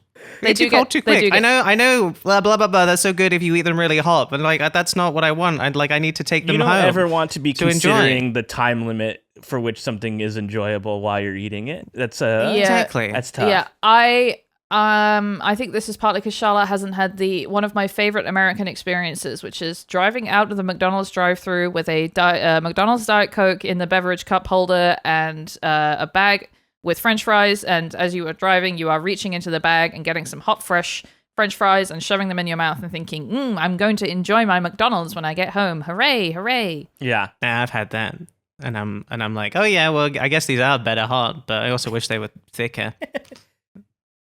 I wish they were more like Can you cheese. imagine? Can you imagine the flavor of the McDonald's fry, but thick? Oh, Now that you're would be. talking. Now we're talking. Yeah, we'd be getting close to like a good fry there. Wouldn't we? Yeah. We're just gonna Yeah. really like go hard on hating McDonald's fries now. I might go to It's McDonald's okay. for lunch after this, actually. I honestly am thinking about it. Yeah. It's and the thing is we do go to Burger King every now and then, but Yeah. it's so rare that someone mentions Burger King and we think, "Ooh, let's go to Burger King." But if someone mentions McDonald's, I have a Pavlov's dog. Yeah. It's Pavlov's dog type thing. of- Pavlov's dog. Yeah, there's Shut the there's fuck almost up. no choice. Like once it comes, Yeah, once it's yeah. in the air, it's sort of like, well, I'm Yeah. kind of already hungry. I got to get in my car and toddle off. Yeah. Anyway, to close the loop, I think what Nick probably said was, "Wow." Yeah, that's about right. That sounds about he right. He does say that, doesn't he? Yeah, He does That's, say that's wow. one of the things that he does say. Yeah. Yeah. Well, talking about things that you eat, one of Wallace's favorite things to eat, of course, is cheese. Charlotte, we have the to rank guy- it first. We have to rank. Oh, Wallace of course, and Gromit. yeah, we gotta Sorry, rank the fucking sorry. thing. Point of Yeah, you're order, right. Charlotte. God damn it! That was going to I be such a just- good transition. That's Please, fine. please. It was don't a fight. perfect transition, but I fucked it. But I didn't want podcast. I legitimately guys like to- forgot the format of our the podcast. show. Yeah, mhm. It's crazy. We of course have to rank Wallace and Gromit on our British supermarket themed tier list system. So we just have to pick where on the tier list it's going to go. Is Wallace and Gromit going to be S tier, also known as Waitrose tier? A, which is Marks and Spencer's tier. B, which is Sainsbury's. C, which is Tesco. D, Morrison's. E, Asda. Or F, Iceland. Matt, feel free to just pick a letter and I can tell you which supermarket it is. That's fine. Libby, where do you think Wallace and Gromit is going to go on the tier list for you? Charlotte, it's no question for me. It's Waitrose tier. Absolutely. Like I said, it's anything that we talk about that gives me that slightly warm feeling of, oh, that's a nice thing that Britain's done, isn't it? That's one little thing that we don't have to feel bad about all the time. And actually we can say this is good and it's British and that's nice and I don't have to feel any kind of complicated feelings about it. I can just think, yes, I like the wrong trousers. Oh, and his little face, isn't it nice? It's Waitrose tier.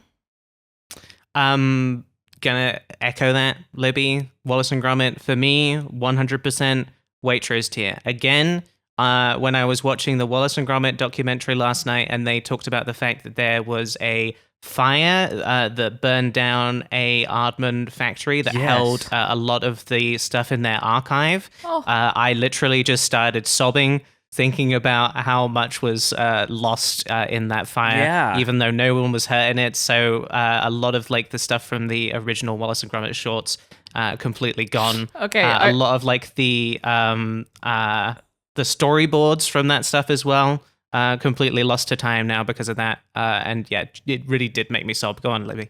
I just thought you were going to say thinking about Gromit burning in the fire.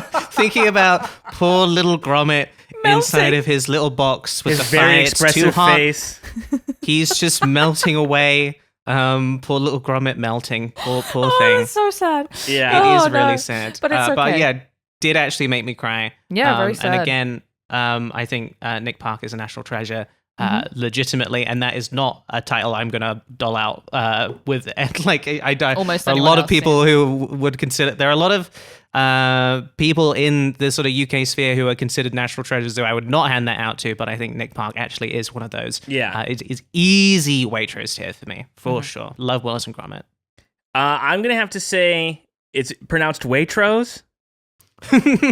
Yes, I've never heard of this before, but it's an easy S. It's an easy Waitrose to me. Like you both hit on. It is like obviously there's a lot of stuff in throughout culture in general that you sort of either have to write off completely or make a sort of excuse for or ignore parts of and which is bad. But with this, you can only get pure enjoyment out of it because it is as a whole pure. It is a pure endeavor. It is a pure form of art. It is it feels like it's made with good intentions. It's it's just a lovely piece of culture, and I certainly love it. And I'm excited to dig more into it. From the one that I've seen, and it's not even the best one, it's an S. It's a home run. I can't imagine. Man, I'm gonna lose my goddamn mind with these other ones. Then, are you kidding me? I was laughing. You should have. I was crazy. I was laughing so much. Like they thought I was. I mean, it was a tough time for everybody, but it was. I was having a blast watching that, and I can't wait to see more. I can't wait to hear your review of The Wrong Trousers. And yes.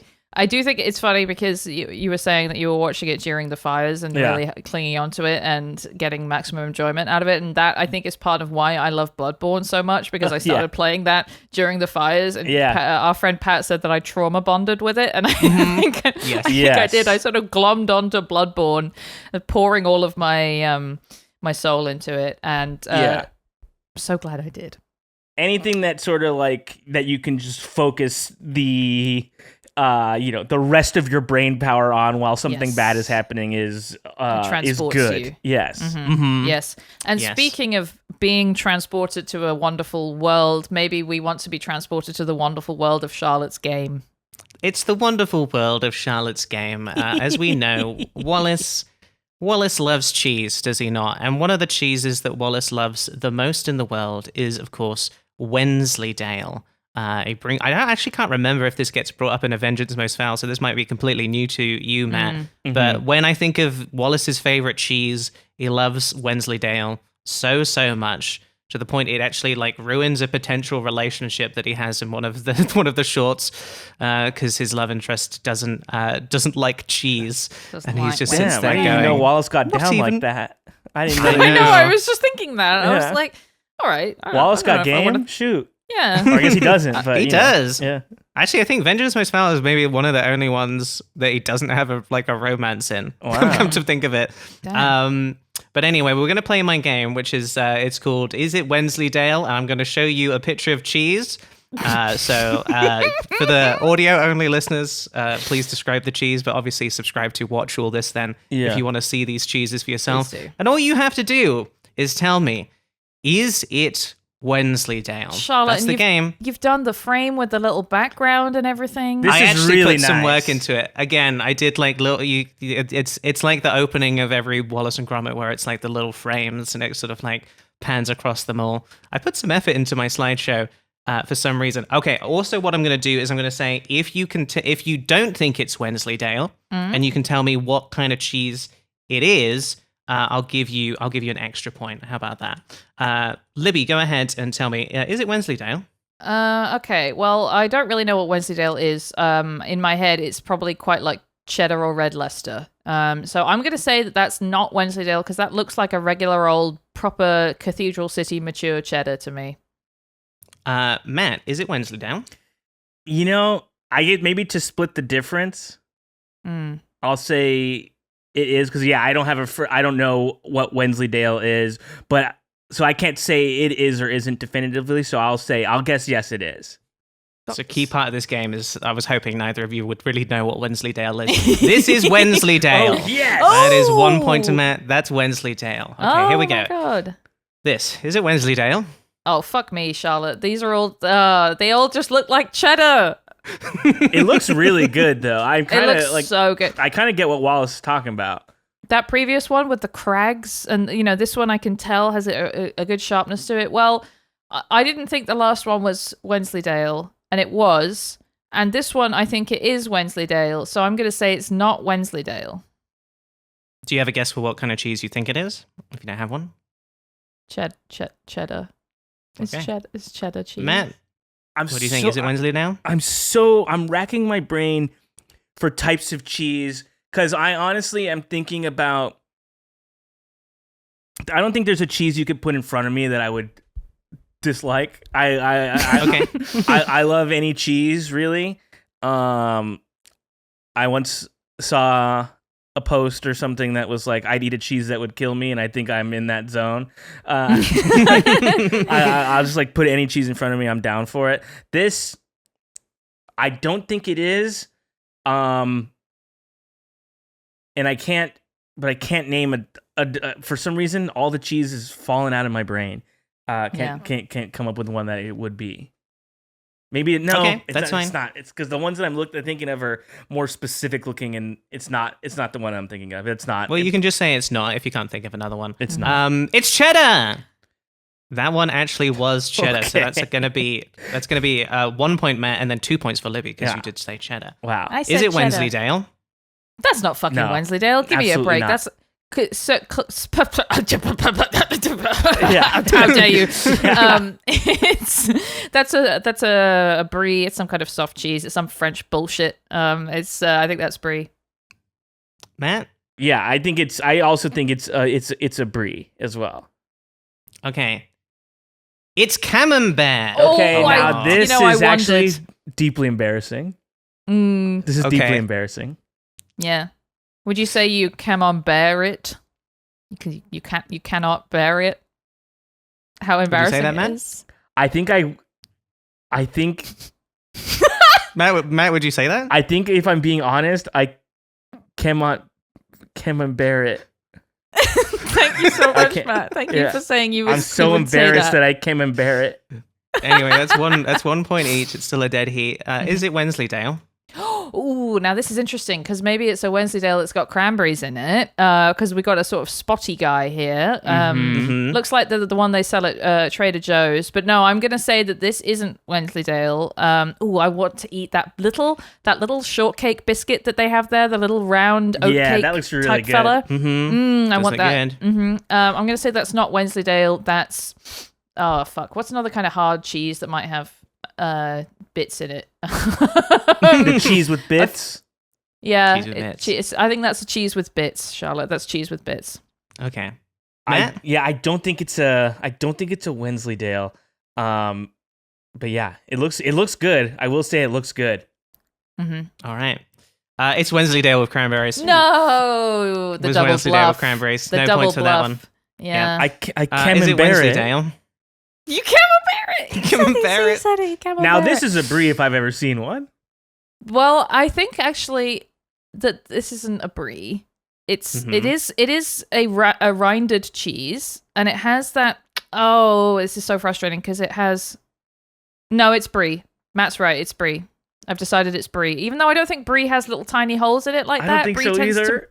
Brie tends to be sort of. Well, it depends on whether it's been left at room temperature for long enough. Maybe I feel like I've maybe seen a brie like that. But what are some other soft cheeses?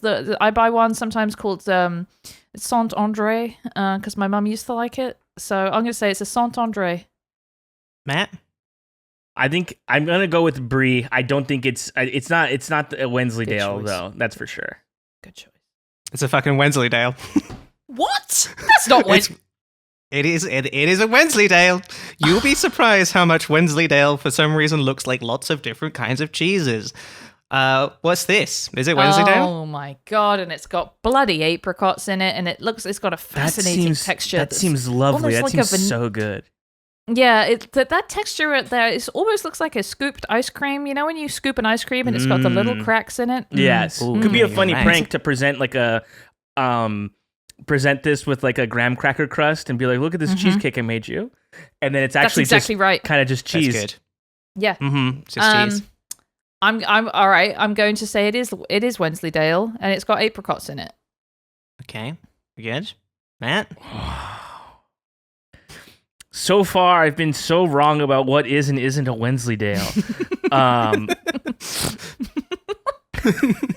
It's hard. It's tough. Because, gosh, and I'm thinking about my past life experiences. Have I eaten a Wensleydale and I thought it was something else? Yeah. Gosh, I'm going to Not say... sure I've ever seen a Wensleydale in an American shop. No. Doesn't have much reach. They don't have it at unfortunately. They don't have it at Trader Joe's. There was actually a point where the sales of Wensleydale were quite low. But since Wallace and Gromit, international sales have gone up of Wensleydale. Would you believe it? I'm gonna say it is, and just hope to God that it is. Okay, so that's 2. If I'm remembering correctly, that's 2. It is a Wensleydale. Mm-hmm. It's a Stilton with apricots in it. You got the apricots right, but unfortunately, what you've got to get is the cheese. Is it Wensleydale? I'm being tricked. There's Is it no Wensleydale? fucking way on planet Earth that this is a Wensleydale. And if this is a Wensleydale, if you say to me this is a Wensleydale, I'm leaving the podcast. This is a Gorgonzola. No, Matt? Well, yeah, Gorgonzola, fine. Yeah, it's certainly some sort of mold-based cheese, right? Yeah. It's got mold in it. Yeah. There's no doubt about that. It's got mold on it. Sorry, that's from a completely different podcast. It's not ours. I had just some sort of vocal stim. I had to do it. You had to do it. I'm going to say it's not a Wensleydale, but... No guesses? I'm just too nervous about... I'm just too nervous about getting the wrong cheese and looking like a fucking idiot. Man. Unfortunately, you've got to start committing. It is a Gorgonzola. So Libby did manage to swoop the 2 points on that one. That's huge. And actually, I'm not even mad. Mm-hmm. That's great. I'm not mad or anything at all. Is it Wensleydale? Oh my God, not another blue cheese. Another blue cheese. Could there be a blue Wensleydale? I mean, it's going to be a double bluff, and this is going to be... What's another... There's a blue English cheese that I'm not remembering the name of. I thought Stilton was blue, but that last one wasn't blue, so what do I know? I'm going to say this is Wensleydale. Mm-hmm. And I'm going to say that it is not. It's not Wensleydale. And no guess from Matt. Too scared to guess, right? I'm just terrified. This is Wensleydale Blue. It is a blue Wensleydale cheese. That is a point. Another point for Libby. We love to have our guests on and just sort of embarrass them with the game at the end. Yes. Is it Wensleydale? I want to take a bite of that so bad. I know. It looks toasty. It looks toasted almost. It looks so good. Actually, that looks hella like a cheesecake. I'm going to say that is Gouda. Libby's going to say it's Gouda. Matt? Yeah, I was thinking it looked like a Gouda. Yeah, I'm gonna say I mean, look, I don't feel like if it's Gouda, if Libby nailed it with Gouda, and I'm also saying it's Gouda, I don't feel like I should get the same amount of points because I'm coming in afterward. No, you should. You should. I don't mind. You should, because none of this matters. Why do I get to go first? You know. Okay, then I'd say it's Gouda.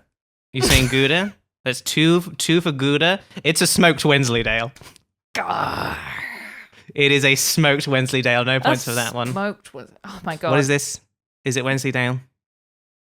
Now I don't know what to think. I actually think this looks like a fucking mochi. I actually think I do know what this is. I think this is an Edam. Ooh, they'll be coming in with an Edam. Mm-hmm. Matt? I'm gonna. You know what? Man, I feel like I'm going through a lot with this. You gotta be brave. I gotta be brave. I'm not. Well, I'm not gonna be so brave that I name a cheese. That's exactly what you need to do right now if you're gonna pull ahead.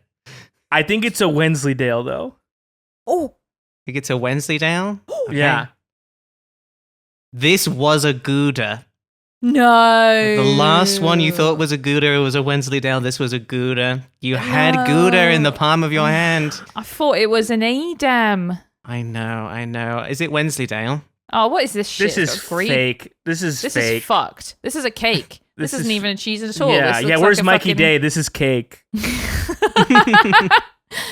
I'm going to say that this is a Wensleydale simply because I don't know. I've run out of cheeses to name.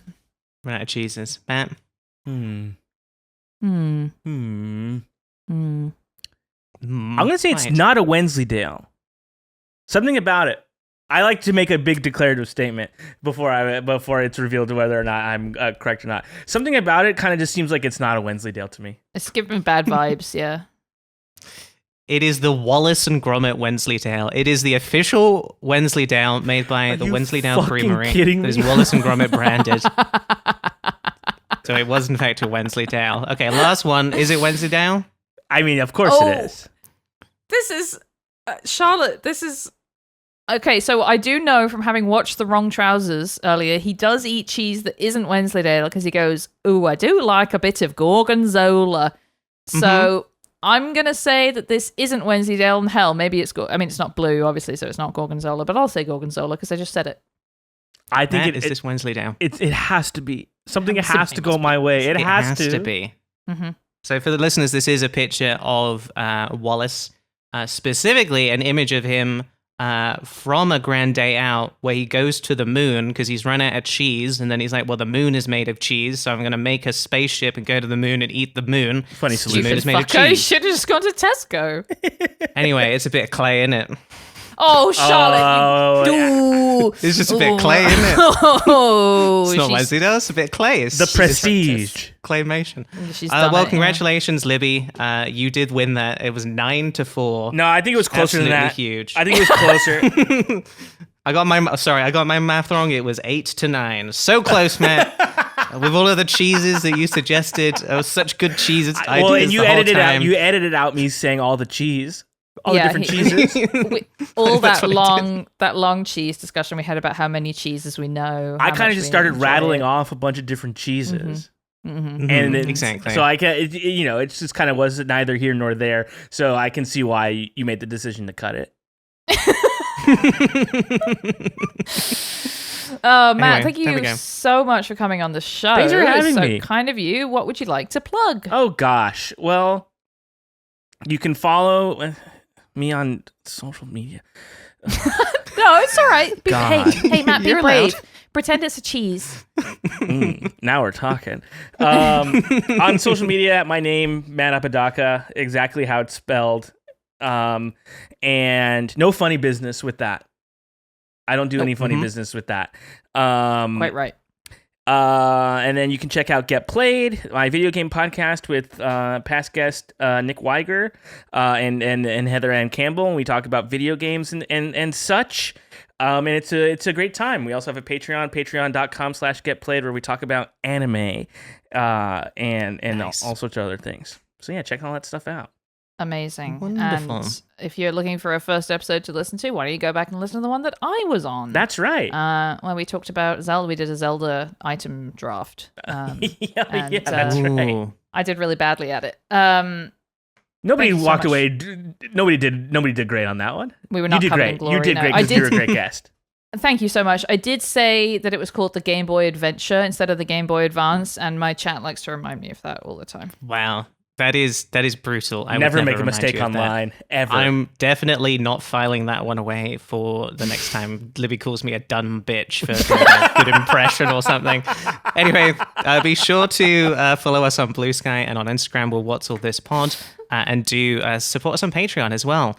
Patreon.com/What's All This Then. You can get bonus episodes every single week and free episodes, and you can get video as well. Did you listen to that episode today and thought, oh, I wish I could see those cheeses?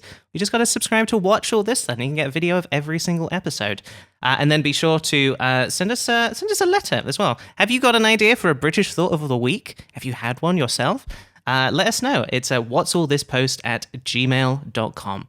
Matt, thanks again. This has been so much fun to have you on the podcast. We'll have to have you back. Please. Once you've watched more Wallace and Gromit, I guess. Yeah, I don't know. absolutely. Anytime. I could have talked to you to the both of you all day. This was so much fun. Oh, bless you, Matt. Bless you. It was so hard to not talk more about video games, honestly. But Yes. Well, we should have you both okay. on Get Played. We can do that there. Awesome. Would love yes, to do that. absolutely. I'd love to talk about a British video game, Banjo-Kazooie. I can't wait for the fucking Banjo-Kazooie episode. Wow. to be Okay, honestly, honest, yeah. that's pretty good. We should. I mean, look, I can make this happen very easily. Okay. Ooh, he's got the power. That's Yeah, so right. exciting. That's Yeah. kind of very powerful and important. Yeah. All right, that's the end of the episode. Bye-bye, everybody. Thanks for listening. Bye. Bye-bye. Bye. this then? What's all this then? What's Mr. Bean? What's